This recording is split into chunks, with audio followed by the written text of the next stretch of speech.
බුද්ධං සරණං ගච්ඡාමි ධම්මං සරණං ගච්ඡාමි සංඝං සරණං ගච්ඡාමි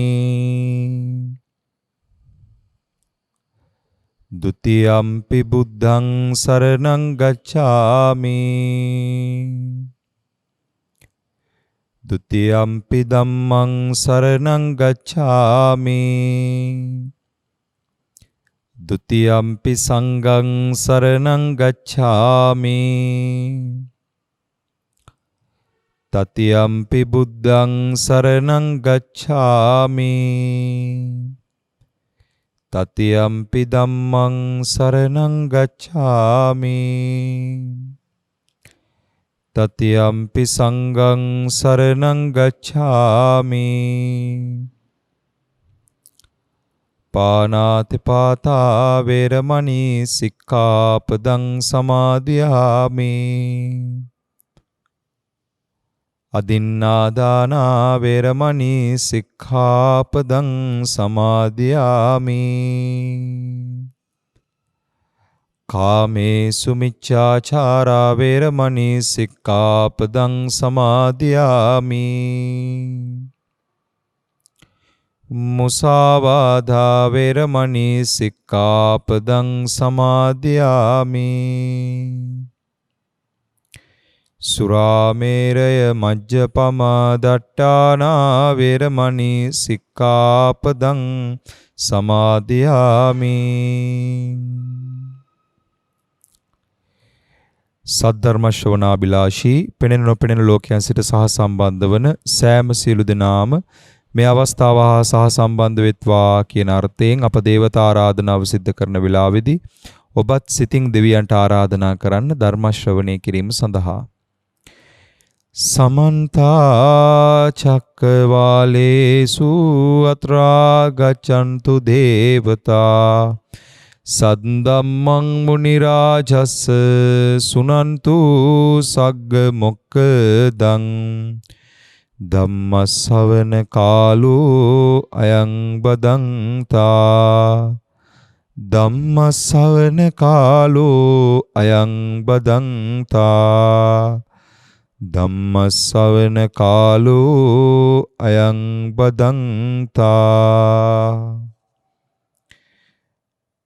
නමෝ තස්ස භගවතෝ අරහතෝ සබ්බ ධම්මේසු පටිහත ඥානචාරස්ස දස බලදරස්ස චතුවේ සාරජ්‍ය විසරදස්ස සබ්බ සත්තුත්තමස්ස ධම්මිස්ස රස්ස ධම්ම රාජස්ස ධම්මස්සාමිස්ස තථාගතස්ස සබ්බඤුනෝ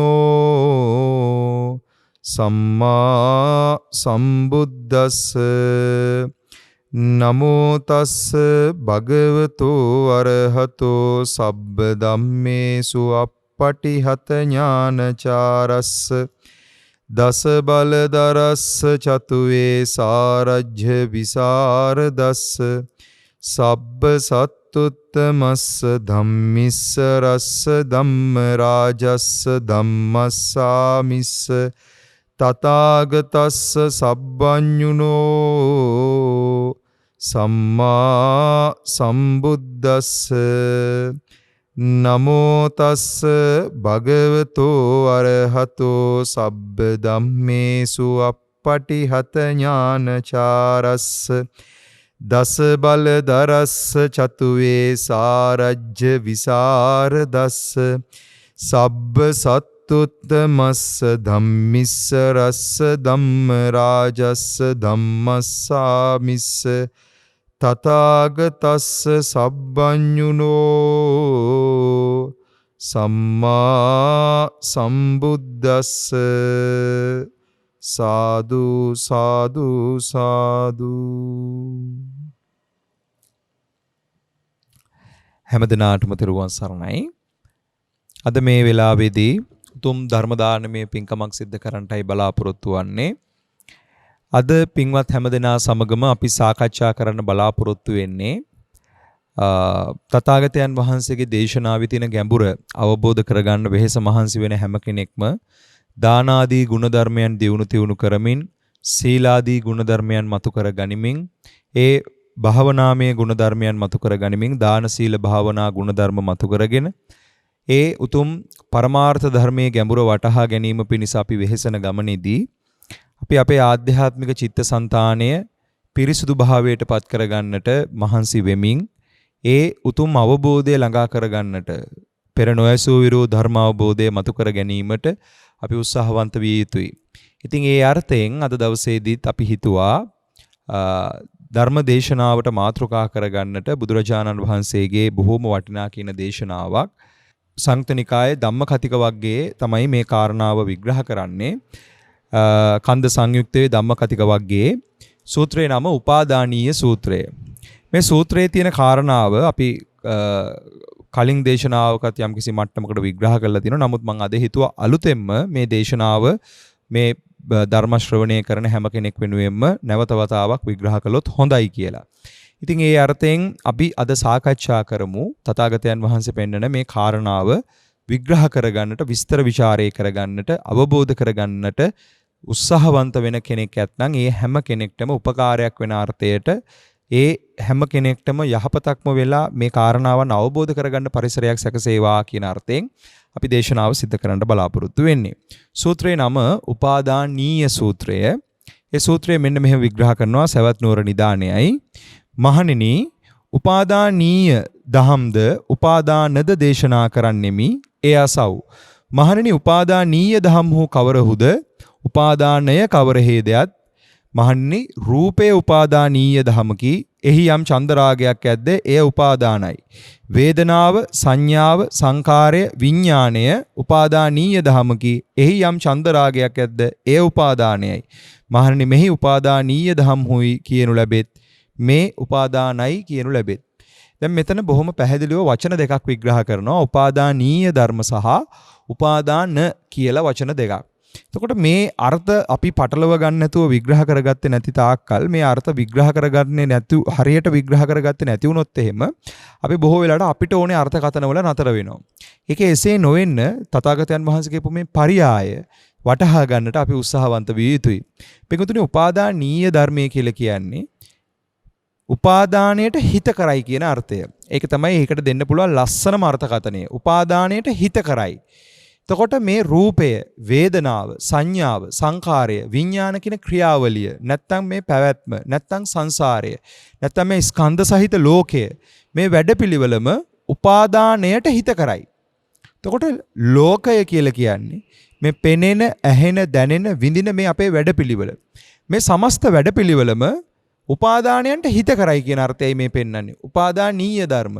දැන් මේ උපාදානීය ධර්මය පිරිසිඳ දකින්න නැති තාක්කල්, ඒ කියන්නේ පංචස්කන්ධය කියන තැන ස්කන්ධ ප්‍රඥාප්තිය හරියට පිරිසිඳ නොදකින්න තාක්කල් උපාදානය බිඳ හරින්නට හැකියාවක් ලැබෙන්නේ නැහැ.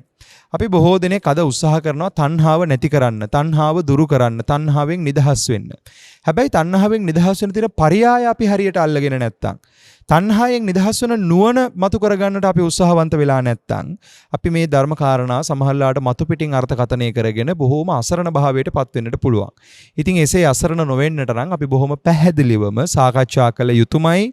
මොකද්ද මේ උපාදාන, මොකද්ද මේ උපාදානීය කියලා කියන්නේ? උපාදාන කිව්වහම ධර්මයේ විග්‍රහ කරනවා කාම උපාදාන, ditth උපාදාන, අත්තවාද උපාදාන, සීලබ්බත උපාදාන කියලා. මේ බැඳීම කියන කාරණා, උපාදාන කියන නැත්තම් මේ බැඳීම කියන කාරණාව විග්‍රහ කරලා තියෙනවා. එතකොට දැන් කාමය, ditthිය, සීලබ්බතය, ඒ වගේම තමයි අත්තවාද කියලා. මේ ආකාරයෙන් මේ විග්‍රහ කරන උපාදාන අවබෝධ කරලා ඒ අවබෝධය තුලින්ම උපාදාන බිඳ හැරෙන්නට නම් උපාදානීය ධර්මයේ පිළිබඳව මනා අවබෝධයක් අපි මතු කරගත යුතුමයි. එතකොට මම ඉස්සෙල්ලා කිව්වා මේ උපාදානීය ධර්ම කියලා කියන්නේ, උපාදානීය ධර්මයේ කියලා කියන්නේ බැඳීමට හිත කරයි කියන හැකියාව. බැඳීමට හිත කරයි කියන අර්ථය. මෙන්න මේ හිතකර ධර්මතා ටික, ඒ කියන්නේ පෙනෙන, ඇහෙන, දැනෙන, විඳින මේ ක්‍රියාවලිය, රූප, වේදනා, සංඥා, සංකාර, විඥාන කියන මේ ක්‍රියාවලිය. තව පැත්තකින් කිව්වොත් පෙනෙන දේ, ඇහෙන දේ, දැනෙන දේ, විඳින දේ සත්වයක් පුද්ගලයෙක් ද්‍රව්‍යයක් වස්තුවක් විදිහට හම්බ වෙන පෙනෙන ඇහෙන දැනෙන විඳින දේවල් ටික ගැන අපිට කතා කරන්න පුළුවන් වෙන්නේ පෙනීම කියන ක්‍රියාවලිය තුල. ඇසීම කියන ක්‍රියාවලිය තුල, දැනීම කියන ක්‍රියාවලිය තුල, විඳීම කියන ක්‍රියාවලිය තුල. එතකොට පෙනෙන ඇහෙන දැනෙන විඳින මේ ක්‍රියාවලිය සම්බන්ධව ඒක විග්‍රහ කරනකොට බුදුරජාණන් වහන්සේ පෙන්නනවා මේ කාරණාව ස්කන්ධ විදිහට විග්‍රහ කරනවා. ස්කන්ධ විදිහට. ඒ ස්කන්ධ විදිහට විග්‍රහ කරනකොට පෙන්නනවා රූපස්කන්ධ, වේදනාස්කන්ධ, සංඥාස්කන්ධ, සංඛාරස්කන්ධ, විඥානස්කන්ධ කියලා. එතකොට රූපය කිව්වහම රූපය විග්‍රහ කරනවා රුප්පතිති රූපං. රුප්පණේ වෙන අර්ථයෙන් රූපයි කියලා. එතකොට මෙතන පෙන්නන්නේ රූපයක් කියලා දෙයක් ගැන නෙමෙයි.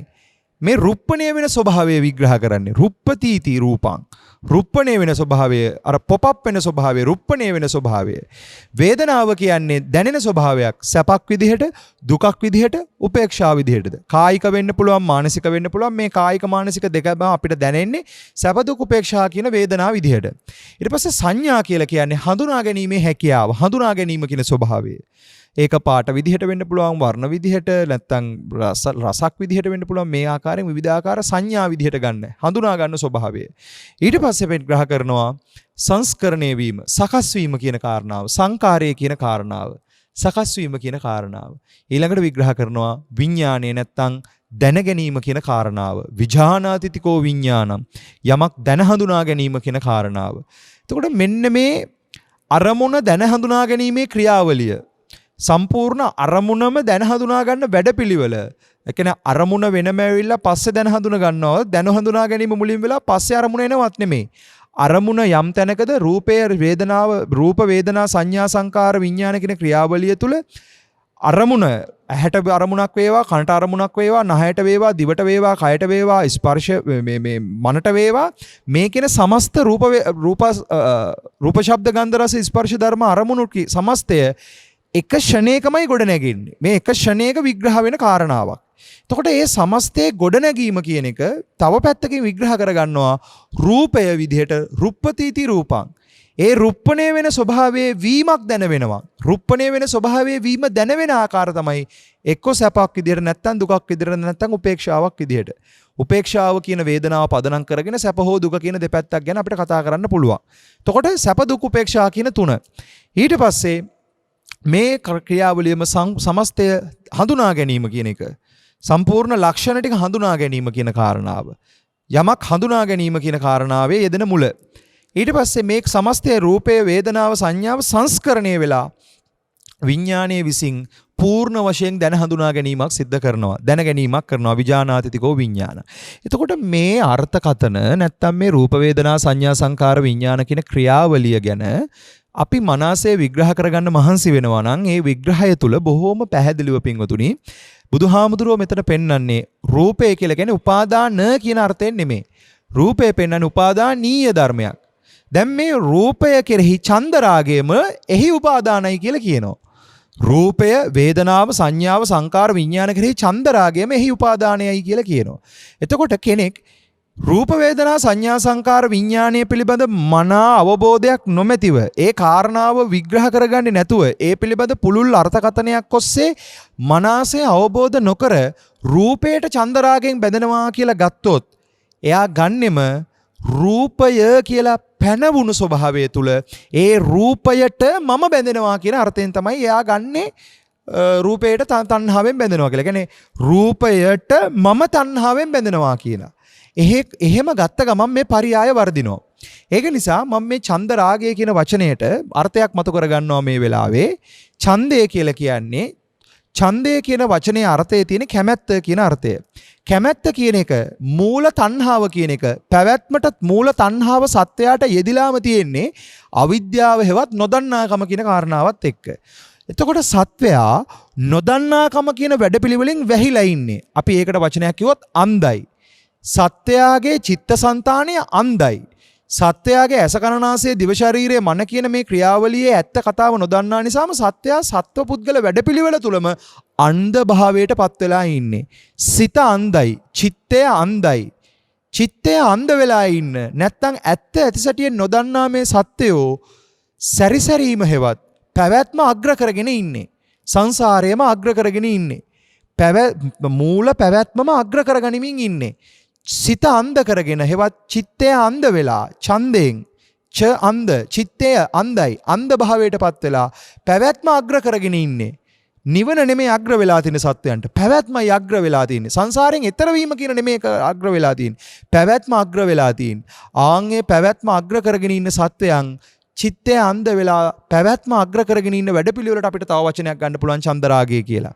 එතකොට නොදන්නාකම කියන කාරණාව නිසාමයි චන්දරාගය කියන එක පවතින්නේ. මොකක් නොදන්නාකමද? උපාදානීය ධර්මයේ පිරිසිදු නොදන්නාකම. උපාදානීය ධර්මයේ සත්‍ය මොකක්ද කියන එක නොදන්නාකම. උපාදානීය ධර්මයේ ඇත්ත මොකක්ද කියන එක නොදන්නාකම.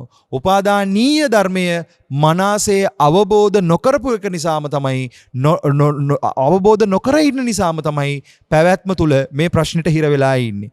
එතකොට ලෝක සත්‍යය ස්කන්ධ සහිත ලෝකේ මේ ස්කන්ධ සහිත ක්‍රියාවලිය, මේ ස්කන්ධ සහිත සත්වපුද්ගල වැඩපිළිවෙල, ස්කන්ධ සහිත මේ පැවැත්ම නැත්තම් මේ උපාදානීය ධර්මය නැත්තම් මේ සමස්ත ධර්මතාවයේම ඇත්ත ඇතිසැටියෙන් නොදන්නාකම හේවත් සබ්බේ ධම්මා අනත්තාති කියන අවබෝධය නොමැතිකම නිසා සබ්බේ ධම්මා අත්තාති කියන තැනින්ම මේ සියලු ධර්මයන් ආත්ම කොට ගත්තා වූ වැඩපිළිවෙල, සියලු ධර්මයන්හි හරයක් ඇත්තායි කියන වැඩපිළිවෙල, සියලු ධර්මයන් කෙරෙහි පැවැත්මීමේ හැකියාවම දරා සිටින වැඩපිළිවෙල නිසා ආන් සබ්බේ ධම්මා අනත්තාති නොවේ සබ්බේ ධම්මා අත්තාති කියන තැනින්ම රැවටිලාමයි ඉන්නේ.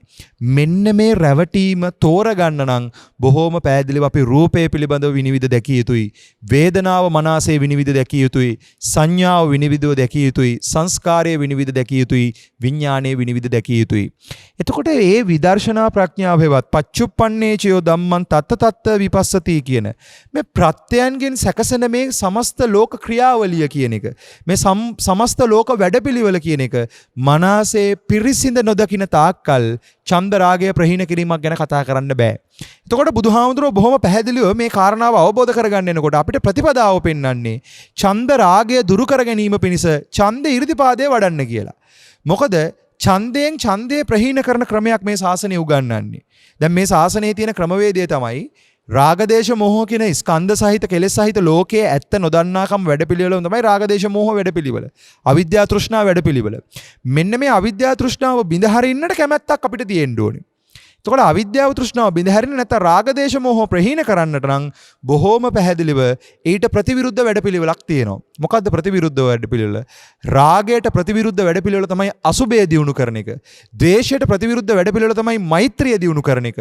මෝහයට ප්‍රතිවිරුද්ධ වැඩපිළිවෙල තමයි ප්‍රඥාව මතු කර ගැනීම.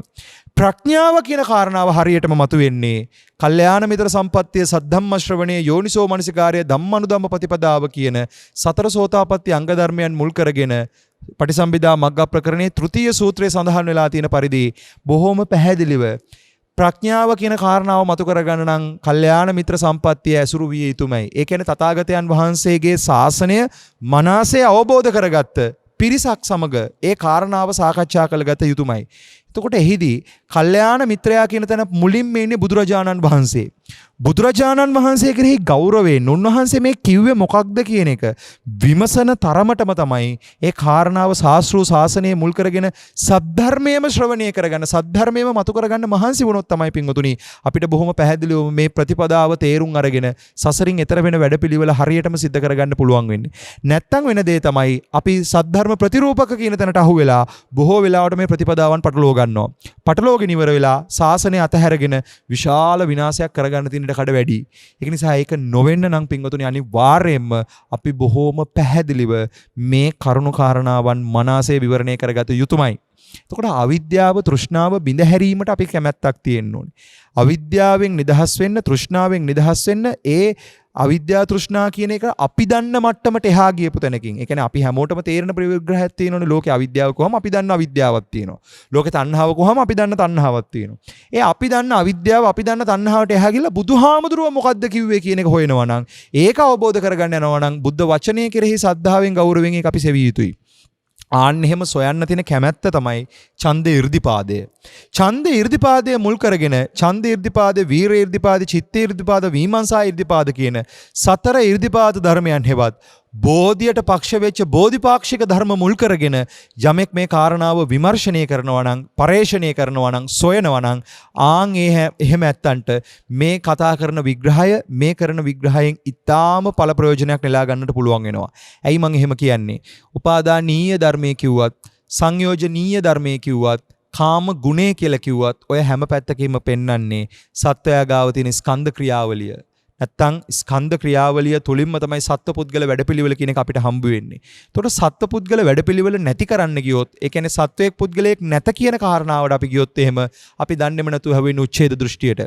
සත්වයක් පුද්ගලයෙක් ඇත කියන තැනට ගියොත් එතනදී අපිට අහු වෙනවා ශාස්ත්‍රවත දෘෂ්ටියට. එතකොට ඇත කියන අන්තයත් නැත කියන අන්තයත් දෙපැත්තම නිදහස් වෙන්න නම් ඔය අචේල කස්සප සූත්‍ර ආදී සූත්‍රවල කච්චායන ගොත්ත ආදී සූත්‍ර විග්‍රහ කරනකොට පෙන්නනවා මේ ඇත නැත කියන අන්ත දෙකෙන් නිදහස් වෙන්න ඕනේ. ඒ වගේම තමයි මම කරනවා කියලා ලෝක සත්‍යය හිතාගෙන ඉන්නේ. ඒ කියන්නේ මේ සියල්ල කරන්නේ මම, සියල්ල වෙන්නේ මගේ අතින්, සියල්ල වෙන්නේ මම කියන තැනින් කියන අර්ථයෙන් හිතාගෙන ඉන්නකොට බුදුහාමුදුරුවෝ කියනවා. බුදුහාමුදුරුවෝ ගාවට ඇවිල්ලා අචේල කස්සප ඇවිල්ලා අහනවනේ තථාගතයන් වහන්සේ ඔබ වහන්සේ දුක විග්‍රහ කරනවා. ඔබ වහන්සේ ඔය කියන දුක මම හදන එකක්ද? ඒතර බුදුහාමුදුරුවෝ කියනවා නැත අචේල කස්සප. තථාගතයන් වහන්සේ එහෙම දේශනා කරන්නේ නැහැ. ඊට පස්සේ අහනවා එහෙනම් තථාගතයන් වහන්සේ දුක කියන එක වෙන කෙනෙක් හදන එකක්ද? නෑ අචේල කස්සප. දුක වෙන කෙනෙක් හදනවා කියලාවත් තථාගතයන් වහන්සේ දේශනා කරන්නේ නැහැ. ඊට පස්සේ අහනවා එහෙනම් බුදුහාමුදුරුවනේ දුක කියන එක අදිච්ච සමුප්පන්නද? ඒ කියන්නේ ඒක ඉබේ හටගන්න එකක්ද? නෑ අචේල කස්සප. ඒක එහෙමත් නෙමෙයි කියනවා. එහෙනම් බුදුහාමුදුරුවනේ දුක කියලා එකක් නැද්ද? දැන් ඔන්න අහනවා දුක කියලා එකක් නැද්ද බුදුහාමුදුරුවනේ? නෑ ආචේල කස්සප. මම දුක පනවනවා. දුක කියලා එකක් තියෙනවා කියලා විග්‍රහ කරනවා කියනවා.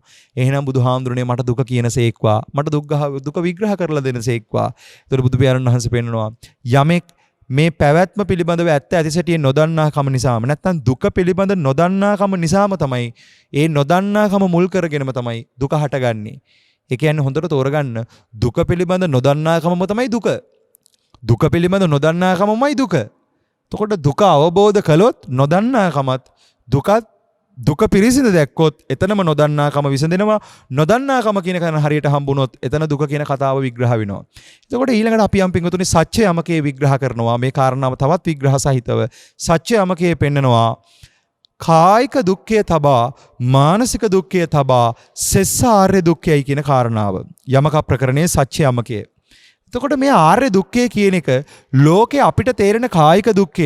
ඒ කියන්නේ අපිට කායික දුක කියලා අපි කියන්නේ අපිට කයට දැනෙන දුක් ටික තියෙන්නේ. ඒ කායික දුකත් ඒ වගේම තමයි මනසට දැනෙන දුක්. අපි කියන දෝමනස්ස කියලා. ඒ දුක්ඛ දෝමනස්ස කියන තැනින් අතික්‍රමණය කරපු තැනකින් තමයි ආර්ය දුක්ඛය කියන විග්‍රහ කරන්නේ. අන්නේ ආර්ය දුක්ඛය විග්‍රහ කරනකොට කියනවා ස්කන්ධ ක්‍රියාවලියම දුකක් කියන එක. දුක්ඛෝ ලෝකෝ පතිට්ඨිතෝ. එතකොට ලෝකයේ දුක මත පිහිටලා තියෙන්නේ ඇයි? තණ්හාව මූලික වෙලා තියෙන නිසා. මොන තණ්හාවද? අපි හැමෝම කතා කරනවා තණ්හාව කිව්වහම මෙන්න මේ පේන දේවල් වලට බැඳෙන තණ්හාව, ඇහෙන දේවල් වලට බැඳෙන තණ්හාව, විඳින දේවල් වලට බැඳෙන තණ්හාව කියලා. අපි හිතන දේවල් වලට කතා කරන තණ්හාව. ඒවට බැඳෙන තණ්හාව ගැන අපි කතා කරනවා. ඒ තණ්හාව අපිට ගෝචරයි. හැබැයි අපිට ගෝචර නැහැ. පෙනෙන දේවල් ලැබෙන්නත්, ඇහෙන දේවල්, දැනෙන දේවල්, විඳින දේවල් කියන එක කතා කරන්නත් පෙනීමම කියන එකට අපි තණ්හා වෙලා ඉන්නේ කියලා. ඒ කියන්නේ තණ්හාව යෙදිලාමයි තියෙන්නේ කියන එක. ඇහි මම කියන ක්‍රියාවලියට තණ්හාව යෙදිලා තියෙන්නේ කියන එක. දැනීමම කියන ක්‍රියාවලියට තණ්හාව යෙදිලා තියෙන්නේ කියන එක. විඳීමම කියන ක්‍රියාවලියට තණ්හාව යෙදිලා තියෙන්නේ කියන එක. මෙන්න මේ මට්ටමින් තණ්හාව කියන එක සෝරාගත්තේ නැත්නම්, මෙන්න මේ මට්ටමින් තණ්හාව අර්ථකථනය කරගත්තේ නැත්නම්, ඒ තණ්හාව විතර තීව්‍රතාවය අල්ලගන්නේ නැතුව පිංගුතුනි අපිට දර්ශන භූමියටපත් වෙන්නට බෑ. ඒ කියන්නේ කෙනෙක් අස්මිමානය මුල් කරගත්ත ජීවිත ආසාව මුල් කරගත්ත පැවැත්මේ මූල කැමැත්තම හෙවත් තණ්හාව කියන වැඩපිළිවෙල පැවැත්මම කියන තැනම තියෙන තණ්හාව මනසේ මතු කර නොගන්නා තාක්කල් එයාට දර්ශනීයටපත් වෙන්නවත් බෑ. දර්ශනීයටපත් වෙන නම් බොහොම පැහැදිලිවම මේ ස්කන්ධ සහිත ලෝකය කියන තැන ස්කන්ධය කෙරෙහි තියෙන බැඳීම, ඒ කියන්නේ ස්කන්ධයේම බැඳීමක් කියන එක අපි තෝරාගත යුතුයි. ස්කන්ධයේම බැඳීමක් කියන එක. ස්කන්ධයන්ට බැඳීමයි, ඒ කියන්නේ රූප වේදනා සංඥා සංකාර විඥාන කියන ස්කන්ධයට බැඳීමයි ස්කන්ධයේම බැඳීමක් කියන එකයි අතර වෙනසක් තියෙනවා. අද බොහෝ දෙනෙක් මේ සූත්‍රය කියපු ගමන් ගන්නේ රූපයට බැඳෙනවා, වේදනාවට බැඳෙනවා, සංඥාවට බැඳෙනවා, සංකාරයට බැඳෙනවා, විඥාණයට බැඳෙනවා කියලා ඔන්න ඔහොම අර්ථයක්. එහෙම ගත්ත ගමන් මේ අර්ථය වැරදෙනවා. හැබැයි තෝරගන්න ඕනේ රූපයම බැඳීමක් වෙන්නේ කොහොමද කියන එක. වේදනාවම බැඳීමක් වෙන්නේ කොහොමද? සංඥාවම බැඳීමක් වෙන්නේ කොහොමද? සංකාරයම බැඳීමක් වෙන්නේ කොහොමද? විඥාණයම බැඳීමක් වෙන්නේ කොහොමද කියන එක අපි සොයාගත යුතුමයි. ඒ කාරණාව තෝරගන්න නම් අපි හොඳ සිහියෙන් निराවුල්ව අපිට ඕන විදිහට බනහන්නේ නැතුව හරියට පුංචි දරුවෙක් වගේ බොහොම පරිසරයේ මානසිකත්වයේ නිදහස් කරගෙන අපි බණපදයේ විමර්ශනය කළ යුතුයි. එතකොට මෙතන බුදුහාමුදුරුවෝ කියනවා උපාදානීය ධර්මය. උපාදානීය ධර්මය කියන තැන විග්‍රහ කරගන්නේ නැති තාක්කල් ඒ වැඩපිළිවෙල තුල උපාදානීය ධර්මයේ ඇත්ත නොදන්නා තාක්කල් මේ වැඩපිළිවෙල තුලම උපාදාන කියන තැනට අහු වෙලාමයි. උපාදානයට අහු වෙලාමයි ඉන්නේ. එතකොට අන්නේ අර්ථයෙන් කියනවා පෙනීමම, ඇහිමම, දැනීමම, විඳීමම කියන මේ ස්කන්ධ ක්‍රියාවලියම උපාදාන ස්කන්ධ වෙලාමයි අපිට ඇසුරු වෙන්නේ. උපාදාන ස්කන්ධ වෙලාමයි අපිට ඇසුරු වෙන්නේ. මොකද අර පෙර නොඇසු විරු අවබෝධය නොමැතිකම නිසා. මේ ස්කන්ධ ක්‍රියාවලිය මනසේ විනිවිද නොදකපු නිසා, ඒ ක්‍රියාවලිය මනසේ අවබෝධ නොකරපු නිසා උපාදානයේ යෙදිලමයි තියෙන්නේ. එතකොට ඒ නිසා තමයි අවිද්‍යාව හේවත් නොදන්නාකමමයි උපාදානය. අවිද්‍යාව හේවත් නොදන්නාකමමයි තණ්හාව. අවිද්‍යාව හේවත් නොදන්නාකමමයි සංකාරය. නොදන්නාකම නිසාම සංස්කරණ ක්‍රියාවලිය තුල පැවැත්මේ හැකියාව බැහැලා ඉවරයි. පැවැත්මේ හැකියාව බැහැගෙනමයි තියෙන්නේ. අපි ඔකට කියනවා ප්‍රත්‍ය වෙනවා කියලා. ඒ කියන්නේ පැවැත්මම ප්‍රත්‍ය වෙලා තියෙන්නේ. පැවැත්මම ප්‍රත්‍ය වෙලාමයි තියෙන්නේ. අපිට තේරෙන භාෂාවෙන් අපි ඔකට වචනයක් ගමු. පත්තියන් වෙනවා කියන අර්ථය. පැවැත්මම පත්තියන් වෙලා තියෙන්නේ. මෙන්න මේ පත්තියන් වෙච්ච අකුසල මූලය හරියටම අමුදනා ගන්න නම්, හරියටම අවබෝධ කරගන්න නම් අපි මේ පෙනෙන, ඇහෙන, දැනෙන, විඳින ක්‍රියාවලිය පිළිබඳ මන අවබෝධයක් ලබාගත යුතුමයි. ඒ අවබෝධය ලබා ගන්නට රූපය විනිවිද දැකිය යුතුයි, වේදනාව විනිවිද දැකිය යුතුයි, සංඥාව විනිවිද දැකිය යුතුයි, සංකාරය විනිවිද දැකිය යුතුයි, විඥානය විනිවිද දැකිය යුතුයි. රූපය කියන අර්ථයට විග්‍රහ කරනකොට තථාගතයන් වහන්සේ මේ ස්කන්ධ විග්‍රහයට එනකොට පෙන්නනවා මේ රූපය සකස් වෙන්නේ කොහොමද කියන එක. රූප ස්කන්ධය කොහොමද වෙන්නේ? වේදනා ස්කන්ධය වෙන්නේ කොහොමද? සංඥා ස්කන්ධය, සංකාර ස්කන්ධය, විඥාන ස්කන්ධය සකස් වීම කොහොමද කියන එක. පින්වතුනි මේ කතාව විග්‍රහ කරනකොට පෙන්නනවා දාරුක් කන්ද, අග්ගික් කන්ද ආදී කොටස් වචන වලින් විග්‍රහ කරනවා. මේ ජල බින්දු බින්දු බින්දු බින්දු ගොඩාරියක් එකතු වෙලා ජල තලයක් හැදෙනවා වගේ. දර අංශු මාත්‍ර දර කෑලි කෑලි එකතු වෙලා දර ගොඩක් හැදෙනවා වගේ. වැලි කැට එකතු වෙලා වැලි ගොඩක් හැදෙනවා වගේ. රූප මාත්‍ර කෝටි ප්‍රකෝටි ගානක එකතුවකින් තමයි, සකස් වීමකින් තමයි රූපස්කන්ධය කියන එක ජීවමාන වෙන්නේ. වේදනා ස්කන්ධ, වේදනා මාත්‍ර කෝටි ප්‍රකෝටි ගානක අනන්ත අපරිමාණ එකතුවක තමයි වේදනා ස්කන්ධය කියන කාරණාව ප්‍රකට වෙන්නේ. සංඥාවත් එහෙමයි, සංකාරයත් එහෙමයි, විඥානයත් එහෙමයි. එතකොට ඕගොල්ලන්ට අපිට මේ පේන දැනෙන වැඩපිළිවෙල, අපි හැමෝටම මේ ඇහෙන, පෙනෙන, දැනෙන ක්‍රියාවලිය, ඇහෙට පෙනෙන, දැනෙන මේ වැඩපිළිවෙල අපිටවත් හිතාගන්න බැරි වේගෙන් සංස්කරණය වෙන වැඩපිළිවෙලක්, සකස් වෙන වැඩපිළිවෙලක්, ක්‍රියාත්මක වෙන වැඩපිළිවෙලක්. ඒ වැඩපිළිවෙල කොච්චර අපිට ස්ථාවර වෙලා තියෙනවද කියලා කියනවා නම් අපිට දැනෙනවා මේ තියෙන දෙයට තමයි අපි බැඳෙන්නේ කියලා. අපි මේකට බැඳෙනවා කියන අර්ථයෙන් තමයි අපි හැමතිස්සෙම කතා කරන්නේ. මම මේකට බැඳෙන්නේ නැහැ, මම මේකට බැඳෙනවා. එතකොට මම මේකට බැඳෙන්නත්, මම මේකට නොබැඳෙන්නත්, මම සහ බැඳෙන්න නොබැඳෙන්න කියන කාරණාව, බැඳෙන්න සහ නොබැඳෙන්න හේතු වන දේ එතනම සකස් වෙලා ඉවරයි, එතනම පහළ වෙලා ඉවරයි, එතනමයි තියෙන්නේ. මෙන්න මේක හඳුනගන්න බොහොම නිශ්චල වෙච්ච මානසිකත්වයකින්, ඒ කියන්නේ උපේක්ෂා සහගත මානසිකත්වයක් අපිට ඕනේ. ජීවිතයේ ඕනෑවට වැඩිය දේවල් පසුපස හඹා යන ස්වභාවයක නම් අපි ඉන්නේ. අපි ඉන්න තැනට දැඩිව බැඳිලා නම් ඉන්නේ. අපි මේ ජීවත් වෙන පරිසරය තුල අපි ගෙවල් දොරවල් යාන වාහන ඉඩකඩම් දැසිදසු අරව මේවා කියලා ඒවා සම්බන්ධව මහා දැඩි බර මානසිකත්වයක නම්, කෙලෙස් බර මානසිකත්වයක නම් අපි ඉන්නේ. අපිට මේ කතාව අල්ලන්න බෑ පින්වතුනි. මේක අල්ලගන්න මානසිකත්වයේ නිශ්චල භාවයටපත් වෙන්න ඕනේ. මනස නිශ්චල වෙන්න ඕනේ. මනසේ කම්පන චංචල වේගය අඩු වෙන්න ඕනේ. මනසේ කම්පන චංචල වේගය අඩු වෙච්ච කෙනෙක් ඉන්නවා නම්, ඒ කියන්නේ නිශ්චල වෙච්ච කෙනෙක් ස්වභාවයක් තියෙනවා නම්, ඒ නිශ්චල වෙච්ච කෙනා බලන්න ඕනේ දැන් ඒ නිශ්චල වීමම කියන තැන ඇත්ත මොකක්ද කියන එක. ඒ නිශ්චල වීම කියන තැන යථාර්ථය මොකක්ද කියන එක. මේ කතාව මම ටිකක් තේරෙන උදාහරණයක් කියන්නම් පින්වත් ඔබ හැම කෙනෙක්ටම. පින්වතුනි, රූපය, වේදනාව, සංඥාව, සංකාර, විඥාන කියන මේ ක්‍රියාවලිය තෝරගන්න යනකොට මම මේ ස්කන්ධ ක්‍රියාවලිය, මේ ස්කන්ධ වැඩපිළිවෙල, පෙනෙන හැෙන දැනෙන වැඩපිළිවෙල උපමා කරනවා මහ මුහුදකට.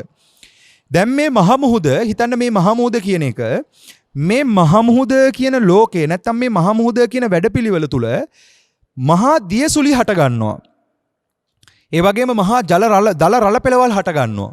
දැන් මේ මහ මුහුද දිහා කෙනෙක් බලාගෙන ඉන්නකොට එයාට හොඳට ප්‍රකටව පේනවා අර දියසුලි, අර දල රළ පෙළ, අර මහා සුළුකුණාටු, ඒ දේවල් හොඳට ප්‍රකට පේනවා. ඒ වගේම තමයි ඒවා දකිනකොට බයත් හිතෙනවා. හැබැයි එයාට කොයිම වෙලාවකවත් අර නිශ්චල වෙලා තියෙන මහ මුහුදේ එහෙම භයානකකමක් දැනෙන්නේ නැහැ. එයාට අර දියසුලි සුලිකුණාටු ඒ වගේම තමයි අර දල රළ පෙළ මහා හයියෙන් ගහනවා. දැන් සුනාමි රැල්ලක් වගේ එන ස්වභාවයද ගත්තොත් ඒ වගේ ස්වභාව වලට මහ මුහුදේ ඒ ස්වභාවයට අපි හරි බයයි. හරි බයයි අපි. ඒ ස්වභාවය සම්බන්ධ අපිට තියෙන පුදුමාකාර බීතියක්. හැබැයි හොඳට නිශ්චලව තියෙන මහ මුහුදේ අපි ගිහිලා පැනලා නානවා සතුටු වෙනවා කිසිම ප්‍රශ්නයක් නැහැ. හැබැයි කෙනෙක් හොඳට තෝරගත්තොත් මේ මහ මුහුද නිශ්චලව තියෙන මහ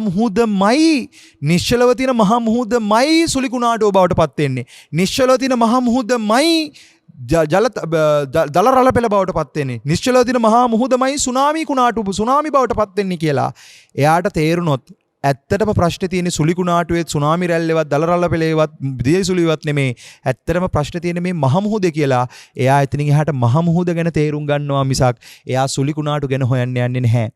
එයා අර දල රළ පෙළ ගැන හොයන්න යන්නේ නැහැ.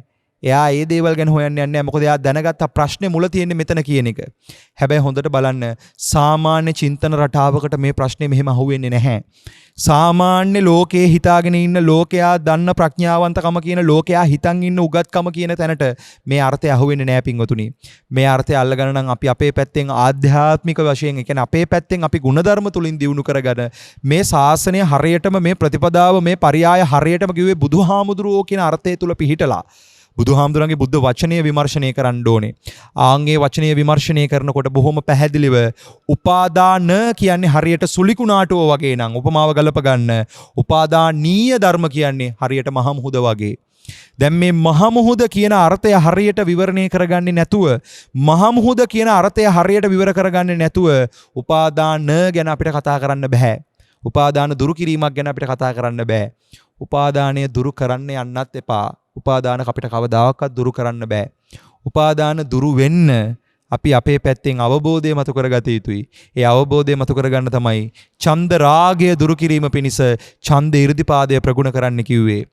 එතකොට ඡන්දා දෝසා බයා මෝහා කියන මේ පැවැත්ම බලගන්නන වැඩපිළිවෙල බිඳ හැරෙන්න නම් ඡන්ද චිත්ත විරිය විමර්ශා කියන සතර 이르දිපාද ධර්මයන් දියුණු තියුණු කළ යුතුමයි. පැවැත්ම කෙරෙහි තියෙන කැමැත්ත ගැලවෙන්න නම් නැවැත්මේ කැමැත්ත බලවත් විය යුතුයි. නැවැත්මේ කැමැත්ත මුල් කරගෙන අපි ධර්මයේ විමර්ශනය කළ යුතුයි. මේ දරා සිටින වැඩපිළිවෙල පිළිබඳ විමර්ශනය කළ යුතුයි. මෙන්න මේ වැඩපිළිවෙල විමර්ශනය කරන්න එනකොට බොහෝම පැහැදිලිව මේ ධර්මතාවය විමර්ශනය කරන්න එනකොට බොහෝම පැහැදිලිවම සිද්ධ වෙනවා පින්වතුනි. උපාදානීය ධර්මයේ පිරිසිඳ දකින්න. උපාදානීය ධර්මයේ ඇත්ත හොයාගන්න, යථාර්ථය හොයාගන්න. මේ කතාව හොයාගන්න නම් බොහොම පැහැදිලිව ඕගොල්ලෝ අපි හැම කෙනෙක්ම බුද්ධ වචනය විමර්ශනය කරගත යුතුයි. අන්න තථාගතයන් වහන්සේ පෙන්නනවා මේ ස්කන්ධ දුක කියන එක, දුක්ඛ ආර්ය සත්‍ය කියන එක, නැත්තම් මේ දුක්ඛිත වැඩපිළිවෙල, නැත්තම් පෙනෙන, ඇහෙන, දැනෙන, විඳින ක්‍රියාවලියම දුකක් වෙන්නේ කොහොමද කියන එක. අපි ඒකට තව වචනයක් ගමු, සංස්කාර දුක්ඛය කියන එක. එතකොට සංස්කාර දුක්ඛය මතම තමයි විපරිණාම දුක්ඛය සහ දුක්ඛ දුක්ඛය කියන ඇලීම සහ ගැටීම කියන දුක් දෙකම තියෙන්නේ. එතකොට මුලාව කියන තැන නැත්තම් මෝහය කියන තැන එහෙම නැත්තම් පෙනෙන ඇහෙන දැනෙන විඳින ක්‍රියාවලිය ඇත්ත මුල නොදන්නා කම නිසාම එහි ඇත්ත නොදන්නා කම නිසාම සත්‍යය ඉන්නේ රැවටිලා. ආන්නේ රැවටීමට අපි තව පැත්තකින් කියනවා අවිද්‍යා අන්ධකාරය. නැත්තම් වැහිලා අඥානකමින් වැහිලා ඉන්නේ. මෙන්න මේ අඥානකම දුරු වෙන්න නම් ඥානය පහළ කරගන්න නම් අපිට ඕනේ පිළිසරණක්. ඒ පිළිසරණ තමයි බුදු පිළිසරණ, ධම් පිළිසරණ, සංඝ පිළිසරණ. තුනුරුවනම පිළිසරණ කරගෙන මේ කාරණාව සාකච්ඡා කළ යුතුයි, ශ්‍රවණය කර යුතුයි. සුතානුග්‍රහය මුල් කරලා, සාකච්ඡා අනුග්‍රහය මුල් කරලා, සමත විපස්සනා අනුග්‍රහ මුල් කරගෙන, විපස්සනා අනුග්‍රහ මුල් කරලා මේ කාරණාව අපි මතු කරගත යුතුයි. ආගික මතු කරගන්නකොට මම ඉස්සෙල්ලා කිව්වා වගේ මහ මුහුද තුල ඇතිවන දියකුණාටු, සුලිකුණාටු, මහ මුහුද තුල ඇතිවන රළ පෙරලීම්, මහ මුහුද තුල සිදුවෙන සියලුම ක්‍රියාකාරකම් කොච්චර අපි දැනගෙන හිටියත් අපි මහ මුහුද තුල තියෙන දේවල් ගැන නම් කතා කරලා ඉන්නේ. අපිට හරියට මහ මුහුදම කියන එක හම්බ වෙලා නැත්තම්, එතන හරියට අර්ථකථන කරගෙන නැත්තම් අපි කරන්නේ හැමතිස්සෙම තුවාලෙට මතු පිටින් බෙහෙත් දදා ඉන්න එකක්. තුවාලය හරියටම හොඳ වෙන්න ඕන නම් අපි මහමුහුදම කියන එක හරියට තේරුම් ගන්න ඕනේ. ඒ වගේ තමයි උපාදානය අයින් කරන්න ඔබ අද මහන්සි වෙනවා නම්, උපාදාන දුරු කරන්න ඔබ මහන්සි වෙනවා නම්, ඒ කියන්නේ ඔබ තුවාලේ මතු පිටට පැලස්තර දදා ඉන්න ප්‍රතිපදාවක ඉන්නේ. ඒ ප්‍රතිපදාවට එහා ගිහිල්ලා, ඒ කියන්නේ මේ ප්‍රතිපදාවට එහා ගිහිල්ලා සත්‍ය දකින්නවා කියන තැනට ඔබ මහන්සි වෙනවා නම්, ජීවිතයේ මේ ධර්මය කියලා බුදුහාමුදුරුවෝ ධර්මයේ සංගයා කියලා වතකට නැත්තම් මොකක් හරි ප්‍රතිපදාවකට ප්‍රැක්ටිස් එකකට කොටු වෙන්නේ නැතුව ඔබ සත්‍ය හොයනවා නම්, ඔබ සත්‍ය විමර්ශනය කරන්න මහන්සි වෙනවා නම්, එසේ මහන්සි වෙන ඔබ අපි හැම කෙනෙක්ම උපාදානීය ධර්මයේ පිළිබඳව මනසේ විවරණය කරගත යුතුයි. පින්වතුනි, මේ දේශනාවන් කරගෙන යනකොට මට තව පුංචි කාරණාවක් මතක් වෙනවා කියන්න. ඒ තමයි අපිට මේ කාලයක් තිස්සේ ධර්මය අහනකොට මේ කාරණා සම්බන්ධව අපිට අපේ මත හදාගන්න පුළුවන්. අපි ඒවට කියනවා මගේ මතේ කියලා, මයි මතේ කියලා. දැන් මයි මතේ කියලා මේ ධර්මයේ සම්බන්ධව අපිට ඕනේ මත දරාගත්ත ගමන් වෙන දේ තමයි අපිට මේ දහමේ තියෙන ගැඹුරු අර්ථ වැහිලා යනවා. මොකද මේ ධර්මයේ හැමතිස්සෙම උපමා කරන්නේ සර්පයාට, වැරදි තැනින් ඇල්ලුවාම තමයි. එතකොට මේ අර්ථකථන ටික හරියට මතු කරගන්න නම් අපි බොහොම පරිස්සමෙන් ධර්මයත් එක්ක ගනුදෙනු කරන්නට ඕනේ. ධර්මයත් එක්ක ගනුදෙනු කරනකොට මේ බුදුහාමුදුරුවෝ පෙන්නපු ධර්මපරියායන් හොඳට විවරණය කරගන්නට ඕනේ. නැත්තම් වෙන දේ තමයි ඒ පරියාය වරද්දගෙන ඉවර වෙලා අපිට ඕනේ ඒවා කියලා ඉවර වෙලා ධර්මය විකෘති කරනවා කියන තැනට අහු වෙනවා. අපි ඒකට කියනවා සංඝ බෙහෙද කරනවා කියන එක. සංඝ බෙහෙද සූත්‍රවල තියෙනවා. දැන් සංඝ බෙහෙදේ කියන එක ස්වාමින් වහන්සේලා අතින් වෙන වැඩක් තියෙනවා. ඒ තමයි වෙන එක ස්වාමින් වහන්සේ කෙනෙක් ඒ ඉන්න මොකක් හරි සංඝ සමගියෙන් වෙන් වෙලා ගිහිල්ලා වෙන පිරිසක් එකට එකතු කරගෙන තනිව විනය කර්ම කළා, තනිව පොහොය කර්ම කළා. හරියට දේවදත්ත හාමුදුරුවෝ කළා වගේ ඒ විදිහට කළොත්, තනිව ඒ කාරණාව කළොත් උපසම්පදා භික්ෂුවක් එයා සංඝ බෙහෙද ආනන්තරීය පාප කර්මයට අහු වෙනවා. ඒ වගේම තමයි මේ පරියාය වරද්ද ගත්තොත්, මේ පරියාය වරද්දගෙන අපි විග්‍රහ කළොත්, ධර්මයේ විකෘතියකටපත් කළොත්, ඒ ධර්ම පරියාය විනාශ කළොත් එහෙම, ඒ පරියාය වරද්දලා විග්‍රහ කළොත් එහෙම, ඒ අහුවෙන්නේ සංඝ බේදේ කියන තැනට, ධර්ම විකෘතියකට අහු වෙනවා. එතකොට ධර්මයේ විකෘති කරනවා කියන තැනට අහු නොවෙන්න නම් බොහොම පැහැදිලිව පරියාය සාකච්ඡා කළ යුතුයි. ඒ පරියායන් දැන් වැඩේ තියෙන්නේ මේ පෙළදහම තුල ඉතා විශාල වශයෙන් මේ එකම සත්‍ය අවබෝධ කරගන්න, සිව්වරිසස් නුවණ පහළ කරගන්නට විශාල පරියායන් ගොඩක් විග්‍රහ කරලා තියෙනවා. බුදුහාමුදුරන්ගේ අනුශාසනා ප්‍රාතිහාර්ය මුල් කරලා, ඒ වගේම සාරිපුත්ත කොට්ටිත මහරහතන් වහන්සේ, ආනන්ද මහරහතන් වහන්සේලා ආදී, කාශ්‍යප මහරහතන් වහන්සේලා ආදී මේ මහා සංඝ පරම්පරාවන්ගේ කැපකිරීම නිසා අද වෙනකොට මේ කාරණාව තෝරගන්න පරියායන් සියල්ලම වගේ අපිට අද ඉතුරු වෙලා තියෙනවා. හැබැයි ඒ පරියාය අල්ලගන්න යන වැඩපිළිවෙල අපි වරද්ද ගත්තොත් අපිට මේ ශාසනය මගහැරෙනවා. ඒක නිසා හොඳට මතක තියාගන්න, ස්වභාවයෙන්ම ලෝක සත්‍යයේ මානසිකත්වයේ තියෙන අසත්පුරුෂ භූමියේ අසත්පුරුෂ වැඩපිළිවෙල පුද්ගලයෝ විවේචනය කරන්න, අනිත් අයගේ අඩුපාඩු දකින්න, පහර ගහන්න, ඒ වගේ දේවල් වලට තමයි මානසිකත්වයේ කැමති. දැන් මේ තමන්ට නැඹුරු වෙච්ච සතිමත් භාවයකින්, සතියකින් යුක්තව තමන්ගේ හිතේ ඇත්ත ස්වභාවය, තමන්ගේ මේ ක්‍රියාවලිය, තමන් ගාව තියෙන මේ කෙලෙස් බරගතිය අඳුන ගන්නකොට ආන් පින්වතුනි අපි ගාව තියෙන අර දැඩි මම ආයනය කියන එක, දැඩි මම ආයනය කියන එක අයින් වෙන්න පටන් ගන්නවා.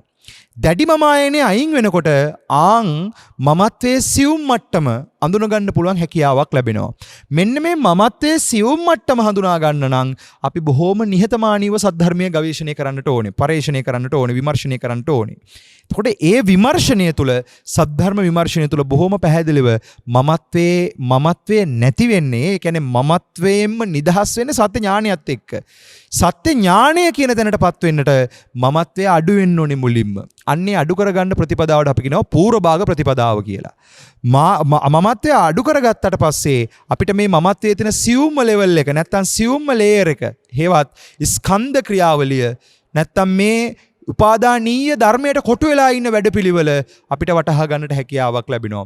ඒකට බොහොම විවේකයෙන් යුක්තව, විවේක නිශ්චිත, විරාග නිශ්චිත, වොස්සග්ග පරිණාමී සති සම්බොජ්ජංග, වොස්සංගය කියන්නේ පැවැත්මෙන් ඈතර වීම කියන කාරණාවෙන්ම මේ ලෝකයම බලගන්නවන වැඩපිළිවෙලෙන්, පැවැත්මම බලගන්නවන වැඩපිළිවෙලෙන් නිදහස් වීමේ කැමැත්තම මුල් කරගෙන ලෝකයෙන් ඈතර වෙන අවබෝධය සාක්ෂාත් කරගන්න මහන්සි වෙන්න ඕනේ. එතකොට මේ ලෝකයෙන් ඈතර වෙන අවබෝධය සාක්ෂාත් වෙන්නේ අසත්පුරුෂ මානසිකත්වයක ඉන්න කෙනෙක් ගේන්න ඕනේ. මානසිකත්වය එයා එන්න ඕනේ මුලින්ම සත්පුරුෂ භූමියට.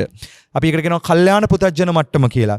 මෙන්න මේ කල්යාණ පුතජන මට්ටමට එන ස්වභාවය තුළ තමයි, ඒ කියන්නේ කල්යාණ පුතජන මානසිකත්වයකට තමයි අපිට හරියටම මනසේම ඇත්ත දකින්න පුළුවන්කම ලැබෙන්නේ. ඒ නිසා හොඳට තෝරගන්න දාන සීල භාවනාව නැතුව, පත්තිපත්තානුමෝදනාව නැතුව, වෙය්‍යාවච අපචායන කියන මේ පුණ්‍ය කර්ම වැඩපිළිවෙල නැතුව, පිං වැඩපිළිවෙල නැතුව මේ කාරණාව කරන්න බෑ. අද තියෙන තව බොහෝම වරද්දගත මතයක් තමයි පුණ්‍ය අபிසංකාර දුරු කරන්න කියලා පිං කරන්න එපා කියන එක. ඊටාම වරද්දගත තැනක්. පුණ්‍ය අபிසංකාර දුරු කරනවා කියන්නේ දුරු කරන එකක් නෙමෙයි පින්වතුනි. ඒක දුරු වෙන එකක්. ඒක වෙන්න අපි කරන්න ඕනේ පිනෙහි ශක්තිමත් වෙලා. පින කියන්නේ චිත්තම් පුනාතීති පුණ්‍යං. අලෝභෙහි සතුටු වෙන්න, අද්වේෂයේ සතුටු වීම, අමෝහයේ සතුටු වීම. එතකොට නියම පිනායාම කියන්නේ ලෝකෝත්තර පිනායාම.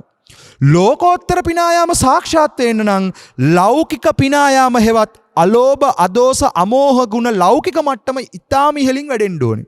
ඒ නිසා තමයි බුදුරජාණන් වහන්සේ හොඳට තෝරගන්න බුද්ධත්වයට පත් වෙන්න කාය ප්‍රනිදාන, වචී ප්‍රනිදාන, මනෝ ප්‍රනිදාන පුරනවා. මට මතක හැටියට අසංඛ්‍ය කල්පලක්ෂ 9ක් මනෝ ප්‍රනිදාන පුරනවා, අසංඛ්‍ය කල්පලක්ෂ 8ක් වචී ප්‍රනිදාන පුරනවා, සාරා අසංඛ්‍ය කල්පලක්ෂයක්, අසංඛ්‍ය කල්පලක්ෂ 4ක් එක දිගට සාරා අසංඛ්‍ය කල්පලක්ෂයක් වචී කාය ප්‍රනිදාන පුරනවා. එතකොට එච්චර කැපකිරීමක් කරලා එන්නේ ලෝක සත්‍යයට සසරින් එතර වෙන්න පාර පෙන්නනවා කියන ඒ උතුම් බුද්ධ රාජ්‍යය පහළ කරනවා කියන අර්ථයෙන්. එතකොට බුද්ධත්වයට පත්වෙච්ච බගේ බුදුරජාණන් වහන්සේ, බුද්ධත්වයට පත්වෙච්ච බුදුරජාණන් වහන්සේ කල්පනා කරනවා අවබෝධ කරපු ධර්මයේ සියුම් වැඩි, ගැඹුරු වැඩි. මේ සියුම් දහම අල්ලන්න පුළුවන්ද? මේ ගැඹුරු දහම අල්ලන්න පුළුවන්ද මේ කෙලෙස් බර සහිත සත්‍යයට? මම මේ ධර්ම දේශනා කරන්න ගියොත් තථාගතයන් වහන්සේට වෙහෙසයි කියන එක තේරුණා. ඒ වෙලාවේ බුදුහාමුදුරුවෝ ගාවට ආපු සහම්පති බ්‍රහ්මයා ආරාධනා කරනවා, අවසරයි බුදුරජාණන් වහන්සේ, ඔබ වහන්සේ අවබෝධ කළා වූ ඒ උතුම් ගැඹුරු ධර්මපරියාය ලෝකෙට දේශනා කරන්න. කෙලෙස් බර අඩු සත්‍යොත් ඉන්නවා කියලා කිව්වා. අන්න ඊට පස්සේ තමයි බුදුරජාණන් වහන්සේ, ඔබ හැමෝම දන්නවා, ආලාර කාලාම උද්දකරාම පුත්‍රලා ඉඳලා අරමුණු වෙන්නේ. ඒ කියන්නේ මේ පිරිසට මේක කියන්න පුළුවන් කියලා. ඒ පිරිසට මේ කතාව අල්ලගන්න පුළුවන් හැකියාවක් තියෙනවා කියලා උන්වහන්සේ දැක්ක මුලින්ම බුදු ඇසින්. ඊට පස්සේ බැලුවා දැන් මේ ඒක අහගන්න පුළුවන් තැනක ඉපදිලා ඉන්නවද කියන එක. ඒතකොට දැක්කා නෑ. මනුස්ස ලෝකයෙන් මිය ගිහිලා දැන් ඉන්නේ අරූපාවචර ලෝකයක. අහන්න විදිහක් නෑ. මොකද අරූපේ වැඩ කරන්නේ මනස විතරයි. මනස කියන තැන ඇස සහ කන කියන ඉන්ද්‍රිය දෙක යෙදිලා නෑ එතන. ඒ ඉන්ද්‍රිය යටපත් වෙලා තියෙන්නේ. දැන් අරූපාවචර තලයකට ගියාට පස්සේ ඒ අරූපාවචර තලයේ ක්‍රියාකාරීත්වය කියන්නේ අරූප ක්‍රියාකාරීත්වය කියන්නේ මනසේම සියුම් මට්ටම. මනසේම සියුම් මට්ටම. එතකොට රූපාවචර මට්ටම කියලා කියන්නේ මනස සමග ඇස සහ කන කියන එක යෙදෙනවා. ඒකයි බ්‍රහ්මයන්ටත් බණ ටික අහගන්න පුළුවන් උනේ රූපාවචර තලවල ඉන්න බ්‍රහ්මයන්ට. කාමාවචර කියලා කියන්නේ මනස, ඇස, කන, නහය, දිව, කය කියන ඊතුරු සියල්ල සක්‍රියයි. දැන් මේකෙන් තෝරගන්න පින්වතුනි, අරූපාවචර තලයක ඉන්න සත්වයේගේ ස්වභාවය එයාට මනස සක්‍රියයි.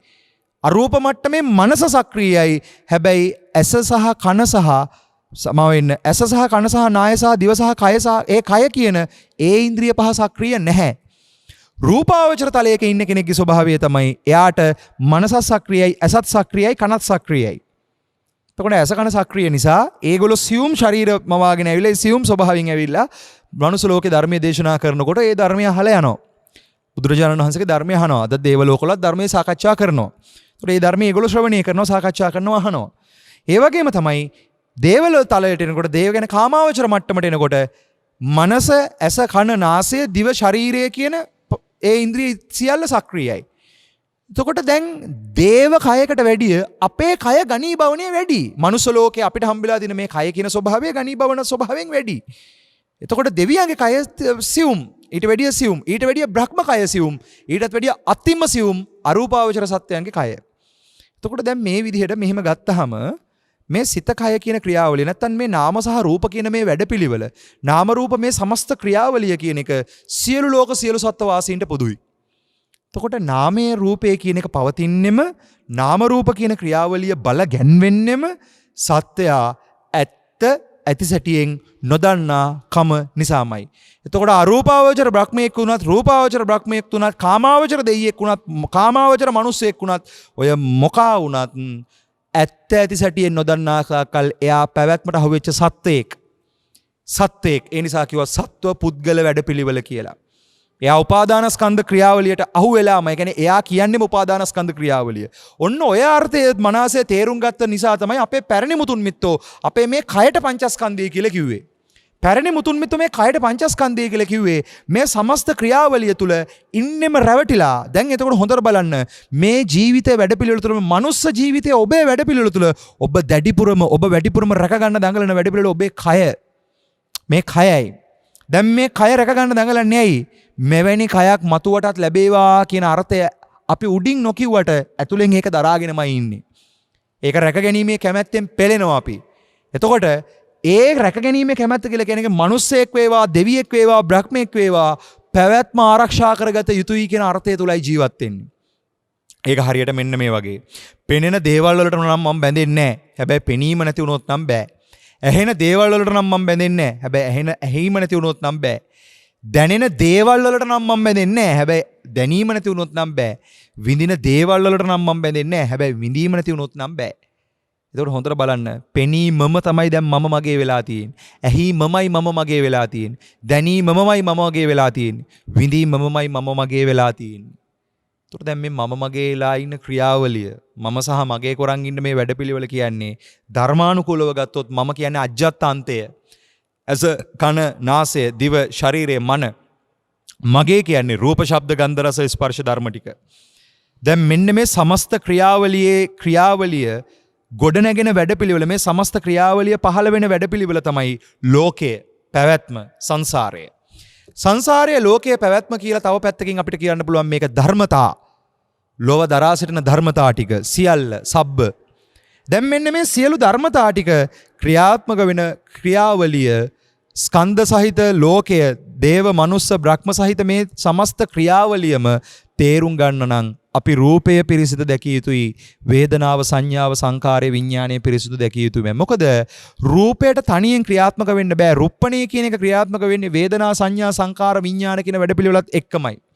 ඒ වගේම තමයි විඥාණයට තනියෙන් ක්‍රියාත්මක වෙන්න බෑ. ඒක ක්‍රියාත්මක වෙන්නේ රූප, වේදනා, සංඥා, සංකාර කියන ක්‍රියාවලියත් එක්ක. තව පැත්තකින් කිව්වොත් රූප කියලා කියන කොටසට අපිට කියන්න පුළුවන්, රූප කියන රුප්පතිති කියන කොටසට අපිට කතා කරන්න පුළුවන් සතර මහා භූත ගතිය. පඨවි, ආපෝ, තේජෝ, වායෝ, වර්ණ, ගන්ධ, රස, ඕජා කියන ගති ආකාර 8. ඒ ගති ආකාර 8 බලවත් වෙලා තියෙන්නෙම වේදනා, සංඥා, සංකාර, විඥාන කියන වැඩපිළිවෙලත් එක්කමයි. එතකොට නාමය කියන එක ඒකාන්තයක් වෙනකොට රූපය කියන එක ඒකාන්තයක් වෙනවා. මේ අන්ත දෙකම එකතු වෙලා තියෙන නිසා, මේ අන්ත දෙකම බලගැන්වෙන නිසා පැවැත්ම බලගැන්වෙනවා. දැන් අපි නාමය අයින් කරන්න කියලා, රූපය අයින් කරන්න කියලා, නාම රූප අයින් කරනවා කියලා හිතුවට ඒක අයින් කරන්න බෑ. කවදාකවත් හිතලා නාම රූප අයින් කරන්න බෑ. නාම රූප පිරිසිදු දකින්නට ඕනේ. නාම රූප පිරිසිදු දකින්න නම් මුලින්ම අපි අපේ මනස විවෘත කරගන්න ඕනේ මනාව. අපිට තේරෙන්න ඕනේ අපි මේ ජීවත් වෙන අපිට මේ පේන භෞතික ලෝකයට එහා ගියපු නොපෙනෙන ලෝක තියෙනවා කියන එක. ඉහලෝකයේ ඇත, පරලෝකයේ ඇත කියන තැනට අපි එන්න ඕනේ. ඉහලෝකයේ පරලෝකයේ කියන තැන අපිට වැටහුණොත් හරියටම. ඒ කියන්නේ පුංචි කාලේ අඩුමතරමේ භූතයෙක්වත් කකුලෙන් අල්ලලා තිබ්බොත් ඕක ටිකක් දැනෙනවා.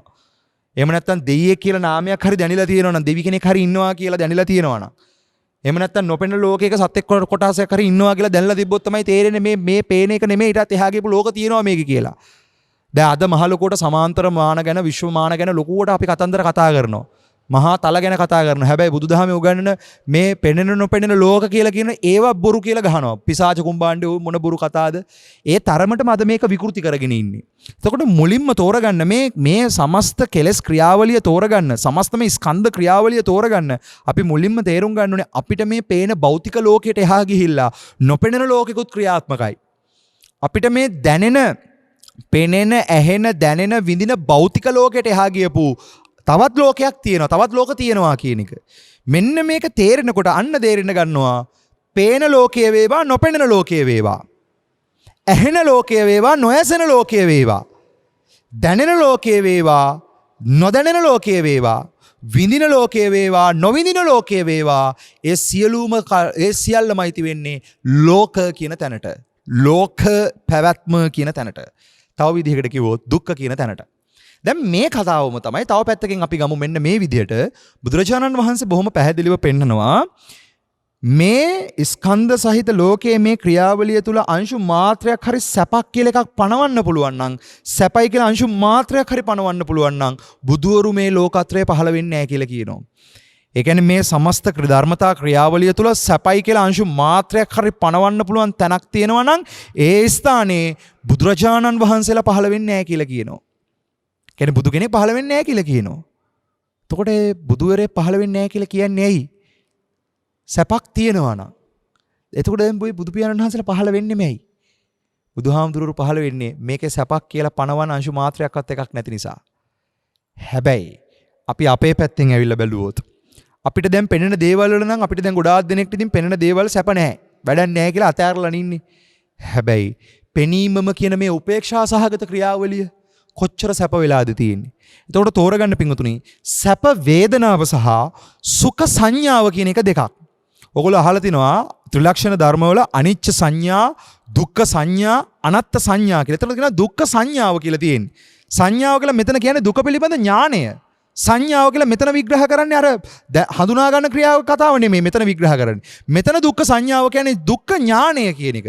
මේ දුක්ඛ ඥාණය නොමැති නිසාම දුක පිළිබඳ පිරිසිදු දකින මේ ගැඹුරු ඥාණය නොමැති නිසාම පැවැත්මම සුඛ වෙලා තියෙන්නේ සත්‍යයට. ඒ අර්ථයෙන් තමයි දෙයියෝ වේවා බ්‍රහ්මයෝ වේවා මිනිස්සු වේවා අපි හැමෝටම මේ පැවැත්ම කියන එක සුඛ වෙලාමයි තියෙන්නේ. සුඛ සංඥාවේ අපි බැහැගෙන ඉන්නේ. ඒක පත්‍යං වෙලා තියෙන්නේ. ඒක ප්‍රත්‍ය වෙලා තියෙන්නේ. පත්‍යං වෙලා තියෙන්නේ. ආන්ගේ පත්‍යං වෙලා තියෙන ප්‍රත්‍ය වෙලා තියෙන මේ බැහැගෙන තියෙන සුඛ සංඥාව හරියට අඳුන ගන්න අපි දැන් අපේ ප්‍රතිපදාව හදාගත යුතුමයි. එතකොට ඒකෙදි අපි අපේ පැත්තට නැඹුරු වෙලා මම මාව රැකගන්න දඟලන වැඩපිළිවෙල පිළිබඳ මනාසේ සෙවිය යුතුයි. සෙවිය යුතුමයි. ඒක තේරෙන්නේ නැහැ පින්වතුනි මේ බනහා ඉන්න වෙලාවට. මේ වගේ වෙලාවට කවුරු හරි ආරංචියක් ආවොත් එහෙම කවුරු හරි බෝම්බයක් ගහන්න එනවා කියලා හරි. එහෙම නැත්නම් අපේ තියෙන ළඟම දෙයක් නැති වෙලා කියලා හරි. එහෙම නැත්නම් අපිට මොකක් හරි ලොකු කරදරයක් දැම්මෙලා නැත්නම් ඇඟේ පිළිකාවක් හැදිලා කියලා හරි. ඔන්න ඕ වගේ දෙයක් වුණොත් තමයි අපිට හොඳට දැනෙන්නේ අපි අපිව රැකගන්න මොනතරම් පෙළෙනවද කියන කාරණාව. මොනතරම් පීලණයකටද ඉන්නේ කියන කාරණාව. අන්න තථාගතයන් වහන්සේ පෙන්වනවා මේ සත්‍යයන්ගේ සංස්කරණ ක්‍රියාවලියම සංස්කාර ක්‍රියාවලියම පීලන සහිතයි. පීලනාර්ථයෙන් යුක්තයි. පීලනට්ටෝ අනිච්චට්ටෝ. පීලනාර්ථයෙන් යුක්තයි. පීඩනාර්ථයෙන් යුක්තයි. පෙළනාර්ථයෙන් යුක්තයි. මේක බුදුරජාණන් වහන්සේ පෙන්වනවා හරිය ලස්සන තැනකින් මේ විඥාණය නැත්තම් මේ දැන හඳුනා ගන්න ක්‍රියාවලිය තුල මොනතරම් පිළීමක් තියෙනවද කියන එක මොනතරම් පීඩාවක් තියෙනවද කියන එක මොනතරම් අවුලක් තියෙනවද කියන එක බුදුහාඳුර ලස්සන උපමාවකින් පෙන්වනවා. ඔයගොල්ලෝ අහලා දෙනවා අත්තිරාග සූත්‍රය සහ පුත්තමාංශ සූත්‍රය. මෙන්න මේ සූත්‍රවල විග්‍රහ කරන එක්තරා උදාහරණයක් තියෙනවා. පුත්තමාංශ සූත්‍රය තමයි මේ උදාහරණේ තියෙන්නේ. විඥාණය පිරිසිදු දකින්නවා කියන තැන උන්වහන්සේ පෙන්වන ලස්සන උපමාවක්. විඥාණය කියන්නේ විඥානාතිතිකෝ විඥානන්ද. දැන හඳුනා ගන්න ක්‍රියාවලිය විඥානයි කියන එක. මෙන්න මේ විඥානගත ක්‍රියාවලිය නැත්තම් මේ විඥානස්කන්ධ ක්‍රියාවලිය නැත්තම් මේ දැන හඳුනා ගන්න ක්‍රියාවලියේ තියෙන අවුල උන්වහන්සේ හරිය ලස්සන අර්ථයකින් පෙන්නනවා. ඒ අර්ථය තමයි පින්වතුනි රජ කෙනෙක්ගේ මාලිගාවකට හොරෙක් පයින්නවා. මේ හොරා පැන්නට පස්සේ ඒ හොරා හොරකම් කරගෙන පැනලා යනකොට රජුරුවන්ගේ රාජසේවකයන්ට අහු වෙනවා රාජපුරුෂයන්ට. පුරුෂයන්ට අහු වුණාට පස්සේ රාජපුරුෂයන්ට මෙයාව ඉදිරිපත් රාජපුරුෂයෝ මෙයාව රජුරුවන්ට ඉදිරිපත් කළාට පස්සේ රජුරුව තීන්දුව කරනවා මේ මිනිස්සයාට උදේට කසපාර 100ක්, දවල්ට කසපාර 100ක්, රැට කසපාර 100ක් පහර දෙන්න කියලා. මේ විදිහට පහර දෙන්න කියලා දැන් රාජපුරුෂයෝ උදේට කසපාර 100ක් ගහනවා. මේ 100 ගහලා ඉවර වෙලා මේ කසපාර 100 ගහලා ඉවර වෙලා රජුරවන්ට ගිහින් කියන්න ඕනේ දැන් මොකද තත්ත්වය කියලා. එතකොට රජුරවන්ට ගිහිල්ලා කිව්වහම රජුර අහනවා දැන් මොකද තත්ත්වය? එතකොට රාජපුරුෂෝ කියනවා රජතුමනි තාම මැරිලා නැහැ කියලා. එහෙනම් කියනවා දවල්ට කසපාර 100ක් ගහන්න. දවල්ට කසපාර 100ක් ගහලා ගිහිල්ලා රජුරවන්ට කිව්වහම තාම මැරිලා නැහැ කියලා. එහෙනම් රැට කසපාර 100ක් ගහන්න කියනවා. ওই විදිහට මැරෙනකම්ම කසපාර කන්න වෙනවා. බුදුහාමුදුරුවෝ පෙන්නනවා මේ පුරුෂයා කසපාර කකාය විඳින පීඩණය යම්සේද ඒ ස්වභාවය යම්සේද ඒ හැඟීම යම්සේද ඒ වගේ තමයි මේ දැන හඳුනා ගන්න ක්‍රියාවලිය තුල තියෙන බර මේ ලෝකය කියලා අපි මේ දැන හඳුනා ගන්න වැඩපිළිවෙල තුල තියෙන ප්‍රශ්නය එච්චරම බරපතලයි බරයි ප්‍රශ්නයක් සහිතයි කියලා කියනවා. දැන් මේක අපිට අහුවෙන්නේ නැහැ. අපි දැඩි පංචකාමයට බර වෙච්ච මහා ඕලාරිකව මේ පේන ඇහෙන දැනෙන දේවල් හඹා යන මානසිකත්වයක නම් ඉන්න අපිට මේක තේරෙන්නේ නැහැ.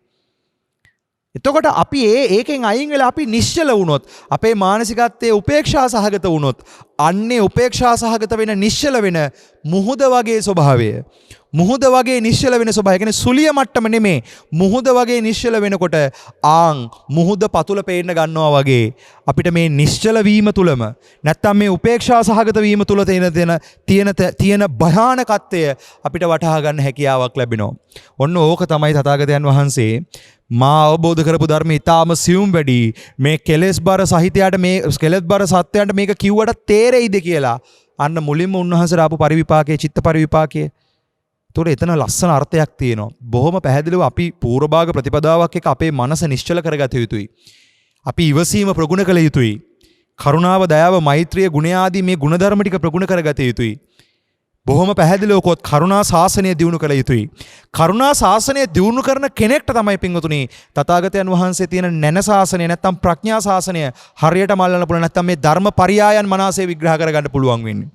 දැන් කරුණා ශාසනය නැතුව මේක අල්ලන්න ආවොත්, මේ ප්‍රඥාව මතු කරගන්න ආවොත් අල්ලන්නෙම නැට්ටෙන්. ඒක තමයි අද ගොඩාක් දෙනෙක්ට වෙලා තියෙන්නේ. සත්‍යයක් පුද්ගලයෙක් නැත කියන පැත්තට උච්ඡේදයට අහු වෙලා ඉන්නවා. සමහරු දසවස්තුක මිත්‍යා දෘෂ්ටියෙන්, ඒ කියන්නේ දසවස්තුක මිත්‍යා දෘෂ්ටියෙන් ගැලවිලා යන්තම් දසවස්තුක සම්මාදිටපත් වෙලා හිටියානම් මේ ධර්මපරියායම වරද්දලා අල්ලගෙන ආයි වැටෙනවා දසවස්තුක මිත්‍යා දෘෂ්ටියට අන්තයට. ඒකට අපි කියනවා අඳුරෙන් ආලෝකයට ඇවිල්ලා, ඒ කියන්නේ දසවස්තුක මිත්‍යා දෘෂ්ටිය ඉඳලා දසවස්තුක සම්මාදිට්ඨියට ඇවිල්ලා ආයි මේක පරියාය වරද්දගෙන ආයි වැටෙනවා ආලෝකයෙන් අන්ධකාරයට. දැන් ඕක තියෙනවනේ, අන්ධකාරයෙන් අන්ධකාරයට යන පිරිස, අන්ධකාරයෙන් ආලෝකයට එන පිරිස, ආලෝකයෙන් ආලෝකයට යන පිරිස, ආලෝකයෙන් අන්ධකාරයට එන පිරිස. මෙතන මේ ආලෝකයෙන් අන්ධකාරයට එන පිරිස කියලා කියන්නේ ಗುಣධර්ම මානසිකත්වයක් දියුණු කරගෙන, සත්පුරුෂ මානසිකත්වයක් දියුණු කරගෙන ඇවිල්ලා මේ ධර්මපරියායන් වරද්දගෙන ඉවරලා නැවත මිත්‍යා දෘෂ්ටික වෙන පිරිස. ඒ පිරිස තමයි අද වැඩි. මේක ඊටාම භයානක තත්ත්වයක්. මේක නොවෙන්න නම් බොහොම පැහැදිලිව අපි තථාගතයන් වහන්සේ පෙන්නපු අනුපූර්ව ප්‍රතිපදාවෙම ගමන් කරන්න ඕනේ. අනුපූර්ව ප්‍රතිපදාවේ ගමන් කරන කෙනෙක් කවදාකවත් මේ පරියාය වරද්ද ගන්නේ නැහැ. මේ පරියාය වරද්ද ගන්නේ නැහැ. මොකද එයා අනුපූර්ව ශික්ෂාවේ අනුපූර්ව ප්‍රතිපදාව තුළ සීලේ පදනම සකස් කරගන්නවා. සීලය කියන්නේ වත නෙමේ, සිසිල් වීමටපත් වීම. ඒකට මේ සියලු වත්පිළිවෙත් උපකාරයි. අපි රකින්න වත්පිළිවෙත්, අපි ගන්න වත්පිළිවෙත්, අපි කරන සියලු වත් උපකාරයි. ඒවා උපකාර කරගෙන සීලේ පදනම අපි හදා ගන්න ඕනේ. ಗುಣධර්ම පදනම අපි හදා ගන්න ඕනේ. ආන්ගේ ಗುಣධර්ම පදනම මත තමයි මේ අවබෝධය නැමැති චෛත්‍යය බඳින්න තියෙන්නේ. එතකොට මේ අවබෝධය නැමැති චෛත්‍යය බැඳ ගන්න නම් බොහොම පැහැදිලිව ಗುಣධර්ම පදනමක් එක කරුණා ශාසනය බලවත් කළ යුතුමයි. ඒකෙදි බුදුහාමුදුරුවෝ පෙන්වන්නේ නිහතමානී ගුණයෙන්, මෘදු අනතිමානී ගුණයෙන් කටයුතු කරන්න කියන එක. ආන්ගේ මෘදු අනතිමානී ගුණයෙන් අපි මේ ධර්මපරියායන් දැන් විමර්ශනය කරනවා නම් ඒ විමර්ශනය කරන කිරීම තුළ බොහොම පැහැදිලිව මේ සංයෝජනීය ධර්මයේ කියන එක ගැන අපි සාකච්ඡා කළ යුතුයි. සංයෝජනය බිඳ හැරෙන්න සංයෝජනීය ධර්මය අවබෝධ කරගත යුතුයි. සංයෝජනීය ධර්ම හේවත් රූපය, වේදනාව, සංඥාව, සංකාරය, විඥානීය කියන ක්‍රියාවලිය පිළිබඳ මනසේ අවබෝධ කරගත යුතුයි. දැන් මම පුංචි උපමාවකින් මේ කතාව තව ටිකක් විග්‍රහ කරන්නම්. හොඳට අහගන්න. හිතන්න පින්වතුනි, මේ ස්කන්ධ ක්‍රියාවලිය නැත්තම් මේ සකස් වීම කියන එක, නැත්තම් පෙනෙන ඇහෙන දැනෙන මේ ක්‍රියාවලිය කියන එක, ස්කන්ධ සහිත වැඩපිළිවෙල, මේ ස්කන්ධ ක්‍රියාවලිය අපි විග්‍රහ කරගමු උපමාවකින්. මං ඉස්සෙල්ලා ඕගොල්ලන්ට කිව්වා ස්කන්ධයේ සකස් වීම කියන එක රූප මාත්‍ර කෝටි ප්‍රකෝටි ගාණක් එකතු වෙලා තමයි රූපස්කන්ධය කියන එක අපි කතා කරන්නේ. වේදනා මාත්‍ර, සංඥා මාත්‍ර, සංකාර මාත්‍ර මේ එකතු වීම. දැන් අපිට මාත්‍රේ බලන්න බෑ. මාත්‍රේ බලන්න යන්නත් බෑ. ඒක මෝඩ වැඩක්. අද ඔය සමහර සුද්ධාෂ්ටකේ බලන්න යනවා කියලා, ඒක ඇතිවීම නැතිවීම බලන්න යනවා කියලා කරන්න යනවා. ඒක කරන්න පුළුවන් එකක් නෙමෙයි. ඒක නෙමෙයි වෙන්න ඕන එක. ස්කන්ධේම පිරිසිදු දැකීම, ඒ උදෙසා සුතමේ ඥානය අවදි කිරීම, ඒ උදෙසා සාකච්ඡාව බලවත් කිරීම. එතකොට පින්වතුනි කාරණාව තමයි රූප මාත්‍ර කෝටි ප්‍රකෝටි ගාණක් එකතු වෙලා රූපය කියන එක, රූපස්කන්ධය කියන එක සකස් වෙනවා වගේ හිතන්න. ඒ රූප, වේදනා, සංඥා, සංකාර, විඥාන කියන ක්‍රියාවලිය තුළ මේ පෙනෙන, ඇහෙන, දැනෙන, විඳින මේ සමස්ත ක්‍රියාවලිය, පේන ලෝකයේ වේවා, නොපෙනෙන ලෝකයේ වේවා, ඇහෙන ලෝකයේ වේවා, නොඇසෙන ලෝකයේ වේවා, දැනෙන ලෝකයේ වේවා, නොදැනෙන ලෝකයේ වේවා, විඳින ලෝකයේ වේවා, නොවිඳින ලෝකයේ වේවා, මේ සමස්ත ලෝක ක්‍රියාවලියම අපි ස්කන්ධ කියලා ගත්තොත්, ආන්ගේ ස්කන්ධ ක්‍රියාවලිය සකස් වීම දැන් අපි උපමාවකින් සාකච්ඡා කරමු. උපමාවකින් සාකච්ඡා කරමු. අර්ථය ධර්මයේ ඔබ සිහියෙන් අහලා තෝරගන්න. දැන් හිතන්න, අද මේ කාලේ තියෙන ලොකු වැඩක් තමයි මේ චිත්‍රපටි හදනවා කියන එක. චිත්‍රපටි හදන එක ලෝකයේ තියෙන මේ කාලේ තියෙන ලොකු ට්‍රෙන්ඩ් එකක් මේක. ඔය චිත්‍රපටියක් හදන ක්‍රියාවලිය පොඩ්ඩක් බැලුවොත්, චිත්‍රණය කරන මේ චිත්‍රණ පටිය හදන ක්‍රියාවලිය දිහා පොඩ්ඩක් බැලුවොත්, කැමරාවකින් තැන් තැන් වලින් රූප මාත්‍ර නැත්නම් රූප රාමු විශාල පිරිසක් එකතු කරගන්නවා, විශාල ප්‍රමාණයක් එකතු කරගන්නවා. නළුව දාලා රඟපාලා ඒව කරලා නිලියෝ දාලා සෙට් වලට ගිහිල්ලා ඒ විදිහට මේව කළා. දැන් මේ වෙලාවෙත් මේ කියන එක කැමරාවකින් තමයි රූප මාත්‍ර කෝටි ප්‍රකෝටි ගාණක් එකතු කරගෙන මේ වෙලාවේ ඕකේ ඔය කැමරාව තුල ඒක සටහන් වෙනවා. මේක සටහන් කරගන්නවා. දැන් අන්න ඒ වගේ රූප රාමු විශාල ප්‍රමාණයක් එකට එකතු කරගන්නවා. මේ රූප රාමු විශාල ප්‍රමාණයක් එකට එකතු කරගෙන මේ රූප රාමු ටික අරගෙන ඇවිල්ලා අපි කම්පියුටරයක් හරි මොකක් හරි උපකරණයක් ආධාර කරගෙන මේ ටික සියල්ල සංස්කරණය කරනවා. මේ සියල්ල සංස්කරණය කරලා අපි ඒකට කියනවා එඩිට් කරනවා කියලා. සකස් කරනවා, එඩිට් කරනවා. එඩිට් කරලා ඉවර වෙලා අපි ප්‍රොජෙක්ටර් එකක් උපයෝගී කරගෙන මේ චිත්‍රපටි දලය දර්ශනය කරනවා, ප්‍රක්ෂේපණය කරනවා කියලා හිතන්න. ආන් එහෙම ප්‍රක්ෂේපණය කළ චිත්‍රපටිය බලනවා වගේ, ඒ චිත්‍රපටිය සකස් කළා වගේ, ඒ චිත්‍රපටිය ගොඩ නැගුණා වගේ තමයි මේ චිත්‍රපටිය සකස් වෙන ක්‍රියාවලිය යම්සේද ඒක උපමා කරලා ගන්න පෙනෙන, ඇහෙන, දැනෙන, විඳින කියන වැඩපිළිවෙලත් මහා වේගින් සිද්ධ වෙන සකස් වීමක්. සකස් වන ක්‍රියාවලියක්.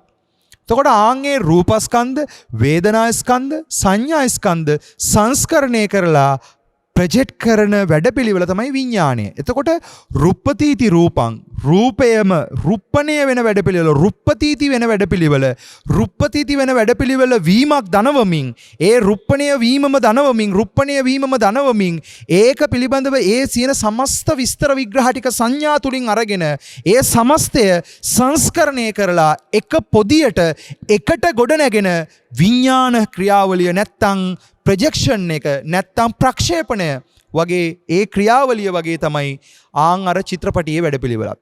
එතකොට චිත්‍රපටියක් සකස් වෙන ක්‍රියාවලිය උපමා කරගත්තොත්, ඒ ගොඩනැගෙන ක්‍රියාවලිය උපමා කරගත්තොත්, ඒ උපමාවේ අදහස ගන්න ආන්ගේ චිත්‍රපටියක් ගොඩනගෙනවා වගේ තමයි මේ පෙනෙන, ඇහෙන, දැනෙන, විඳින ක්‍රියාවලිය සකස් වීම. මේක බුදුරජාණන් වහන්සේ පින්නපු ලස්සන තැනක් තියෙනවා මට මතක හිටිට සංයුත්ත නිකායේ හෝ අංගුත්තර නිකායේ ဒုတိ ගද්දුලබද්ද සූත්‍රය. බුදුහාඳුර අහනවා, මහණෙනි නුඹලා චරණ චිත්‍ර දැකලා තියෙනවද? මහණෙනි නුඹලා චරණ චිත්‍රයෝ දැකලා තියෙනවද? එහෙමයි බුදුහාඳුර. චරණ චිත්‍ර කියලා කියන්නේ ඒ කාලේ තිබිච්ච මොකක් හරි තාක්ෂණික ක්‍රමයක් එක පාවිච්චි කරපු යම්කිසි ඔය රූපරාමු වගේ පෙන්නපු යම්කිසි නාටකමය අවස්ථාවක්. අද අපි ටෙලි නාට්‍ය බලන්නේ මේ ටීවී වල. ඒ වගේ මොකක් හරි නාටකය නැත්තම් චිත්‍රමය අවස්ථාවක්. චිත්‍රමය ස්වභාවයක්. චරණ චිත්‍රය කියන එක. චරණය කියන්නේ සෙලවෙන චිත්‍ර කියලා වෙන්නේ නැති. අද හරියට අර සෙලුලොයිඩ් කියන කැමරා වලින් අර ඉඳලා පටන් ගත්ත අර දර්ශනතල මහා වේගෙන් ක්‍රියාත්මක වෙලානේ මේ අපිට චිත්‍රපටියක් කියන එක පේන්නේ. අන්න ඒ වගේ එදා තිබිච්ච මොකක් හරි ක්‍රියාවලියක්. බුදුහාමුදුරුවෝ කියනවා මේ චරණ චිත්‍රය ගැන අහලා, මහණෙනි උඹලා චරණ චිත්‍රය දැකලා තියෙනවද? එහෙමයි බුදුහාමුදුරනේ අපි චරණ චිත්‍රය දැකලා තියෙනවා.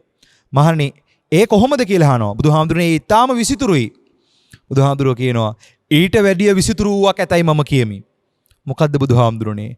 සත්‍යයේ චිත්ත සංතානය. සත්‍යයේ සිත කියලා පෙන්නනවා. දැන් සිත තනියම නෙමේ වැඩ කරන්නේ. සිත කියන එක ධර්මත් එක්කයි වැඩ කරන්නේ. ඒ කියන්නේ රූප, ශබ්ද, ගන්ධ, රස, ස්පර්ශ ධර්ම කියන එක නැතුව ඇස කන නාසය දිව ශරීරයේ මන ගැන අපිට කතා කරන්න බෑ.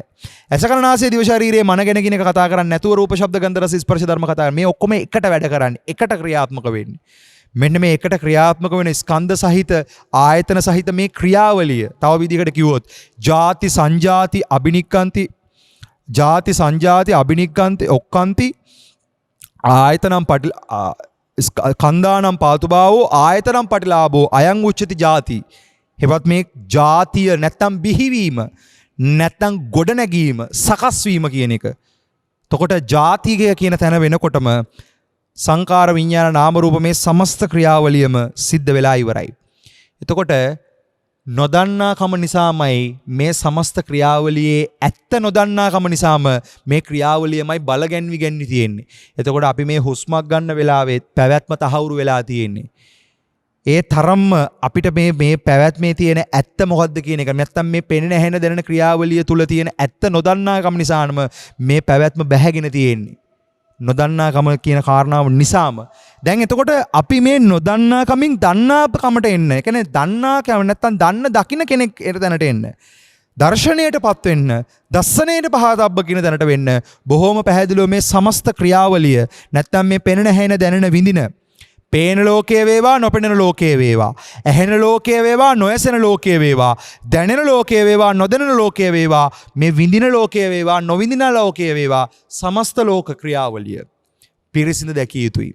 ආන්ගේ සමස්ත ලෝක ක්‍රියාවලියට තමයි බුදුහාමුදුරුවෝ කැටිකලේ රූපස්කන්ධ, වේදනාස්කන්ධ, සංඥාස්කන්ධ, සංකාරස්කන්ධ, විඥානස්කන්ධ කියන ස්කන්ධ සහිත ලෝකය. මෙන්න මේ ස්කන්ධ සහිත ලෝකය සකස් වෙන්නේ යම්සේද ඒ ක්‍රියාවලිය තේරුම් ගන්නට අපිට උපමාවක් ගත්තා අපි චිත්‍රපටියේ උදාහරණය. එතකොට මේ චිත්‍රණය වන වැඩපිළිවෙල චිත්‍රණය චිත්‍රානි ලෝකේ මේ උපාදානීය ධර්මයේ ගුරු කරගත්ත සංයෝජනීය ධර්මයේ මුල් කරගත්ත මේ චිත්‍රය අපි හරියට තේරුම් ගත යුතුයි. චිත්‍රය තෝර ගන්නකොට තමයි චිත්තය තුල පැවැත්ම බලගැන්වෙන හේවත් උපාදාන වැඩපිළිවෙල බිඳ හරින්න පුළුවන් වෙන්නේ. එහෙනම් උපාදානය බිඳ හැරෙන්න බොහෝම පැහැදිලිව මේ චිත්‍රය අපි තෝරා ගත යුතුයි. මේ චිත්‍රපටිය අපි තේරුම් ගත යුතුයි. මොකද මෙතන චිත්‍රපටිය කියන්නේ අපි ෆිල්ම් හෝල් එකේ ගිහිල්ලා බලන චිත්‍රපටියද?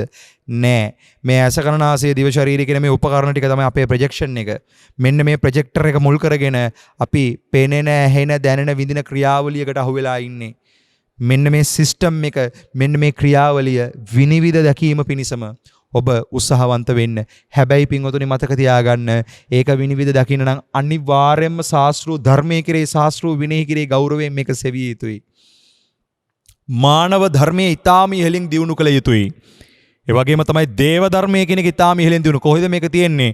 බ්‍රහ්මචර්යාව සාක්ෂාත් කරගන්න නම් ආදි බ්‍රහ්මචර්යාව ඊටාම ඉහළින් දියුණු කළ යුතුයි.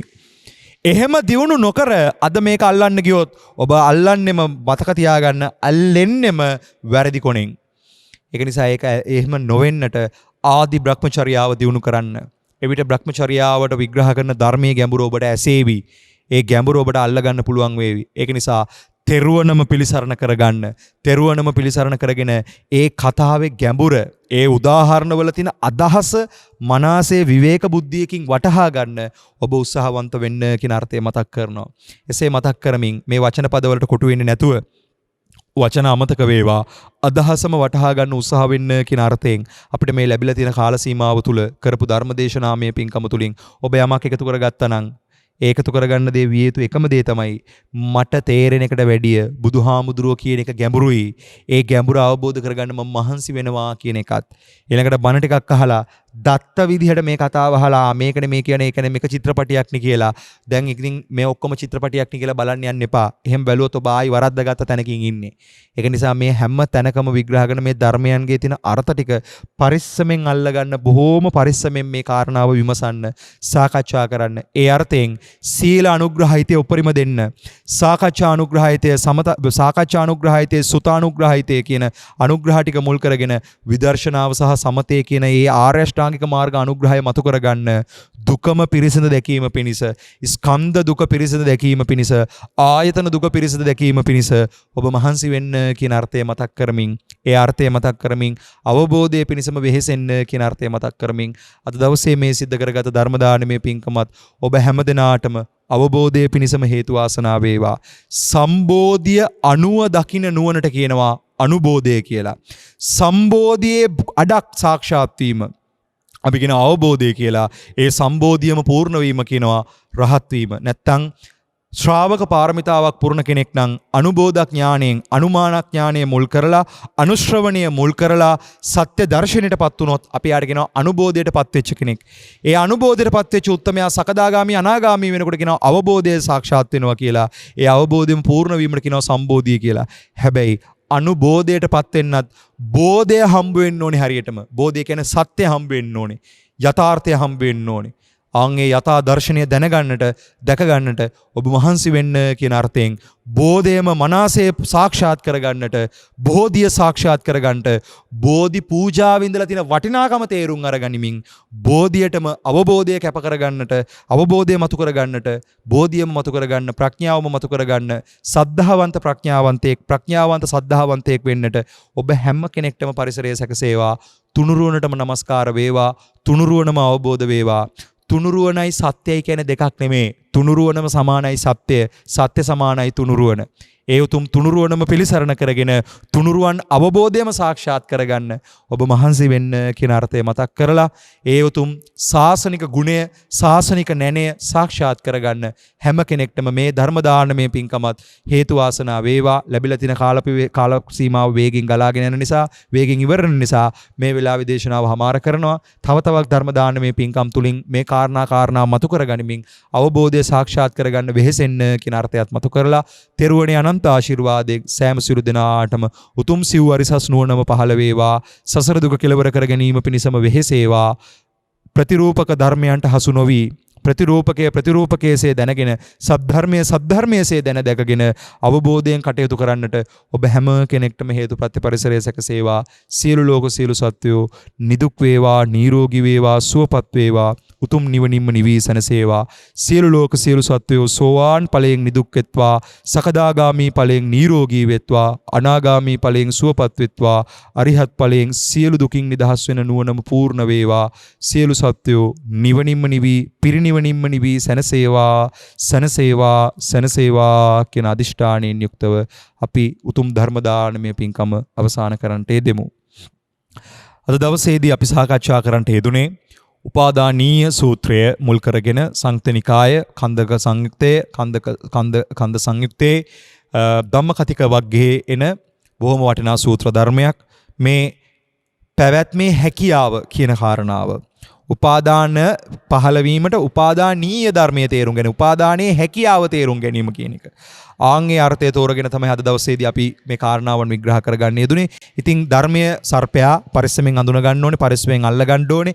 ඒක අල්ල ගන්න නම් අපි බොහොම ඉවසීමෙන් විමසීමෙන් යුක්තව ඒ ධර්මපරියායන් විමර්ශනය කළ යුතුයි, සාකච්ඡා කළ යුතුයි, ධර්මයට ජීවිතයම කැප කර යුතුයි. එහෙම කැප කරලා තත්පරායනතා සරණාගමණය, ඒ කියන්නේ දෙමාපිය තනතුරේ තියන්න, දෙමාපිය තනතුරේ තුනුරුවන සබන්න, තබල තුනුරුවන පිහිට කරගන්න.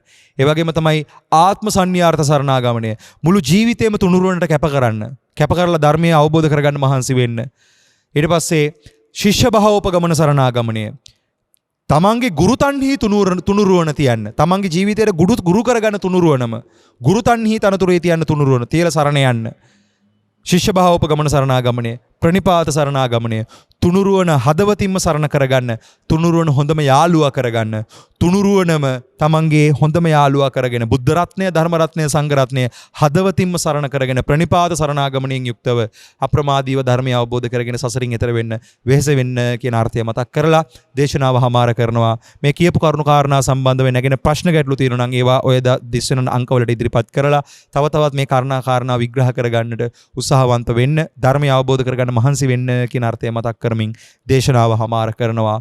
සෑම සියලු දෙනාටම තුනුරුවනේ අනන්ත ආශිර්වාදය ලැබේවා. හොඳයි, අද දවසේ මේ සිද්ධ කරගත් ජනිත කරගත් සියලු කුසල පුණ්‍ය ආශිර්වාදය යටින් අවීචයේ පටන් උඩින් භවග්‍රය දක්වා දහසක් කුල දසදහසක් කුල අනන්ත සක්කුල විහිදී පැතිරී සිටින සියලු ලෝක සියලු සත්වයන්ට අනුමෝදන් කරමු, අනුමෝදන් වේවා. සියලු ලෝක සියලු සත්වයන්ට අප්‍රමාදීවම සසර දුක කෙලවර කරන ඒ උතුම් පරියාය අවබෝධ කරගන්න, ඒ පරයාප්ති ශාසනය මනසේ තේරුම් ගනිමින් ප්‍රතිපත්තිය හරියටම අවබෝධ කරලා ප්‍රතිවේදය පූර්ණ කරන්නට සියලු සත්වයන්ට එකසේ හේතු වාසනා වේවා. පරයාප්තිය හෙවත් මේ ශාසන පරියාය හරියට අවබෝධ කරලා ඒ සබ්බපාපස්සා කරණං කුසලස්ස උපසම්පදා සචිත්ත පරියෝදපණං කියන පරයාප්තිය හරියට අවබෝධ කරලා ප්‍රතිපත්ති ශාසනය සාක්ෂාත් කරලා ස්වචිත්ත පරියාය දමනය කරන ඒ උතුම් සිව්වරිසස් දර්ශන භූමිය සලසාගෙන ස්වචිත්ත පරියාය දමනය කරමින් සත්‍ය ඥාණයම උපසම්පදා කරගනිමින් කුසලස්ස උපසම්පදාව සාක්ෂාත් කරගනිමින් සියලුම පැවැත්ම හෙවත් පව අත්කරගන්න වැඩපිළිවෙලම තේරුම් අරගෙන මේ පැවැත්මට හිර වෙලා නිර්වාණයට සාපේක්ෂව සංසාරය කියන්නේම පවක්. ඒ පවක් විදිහටම අවබෝධ කරලා පව අත්කරගන්න වැඩපිළිවෙල පැවැත්මේ ඇත්ත සැටියෙන් අවබෝධ කරලා නිවනින් නිවී සැනසීම පිණිසම ඒ උතුම් බුද්ධානුශාසනාවම සාක්ෂාත් වේවා. සබ්බ පාපස්සා කරණං කුසලස්ස උපසම්පදා සචිත්ත පරියෝදපණං ඒතම් බුද්ධාන ශාසනං කියන අර්ථයෙන් සචිත්ත පරියාය දමනය කරන නුවණ හරියටම පහළ කරගෙන සත්‍ය ඥානය උපසම්පදා කරගනිමින් අවබෝධය සාක්ෂාත් කරගනිමින් ඒ සියලුම පව් දුරු කරන ඒ රහත්ඵල ඥානය සලසා ගන්නට දර්ශන භූමිය සැලසේවා. සත්‍ය ඥානය සැලසේවා, කෘත්‍ය ඥානය සැලසේවා, කෘතඥානය පූර්ණ වේවා. නිවනින්ම නිවී සැනසේවා කියලා අදිෂ්ඨාන කළා සාදුනාදයක් පවත්වන්න.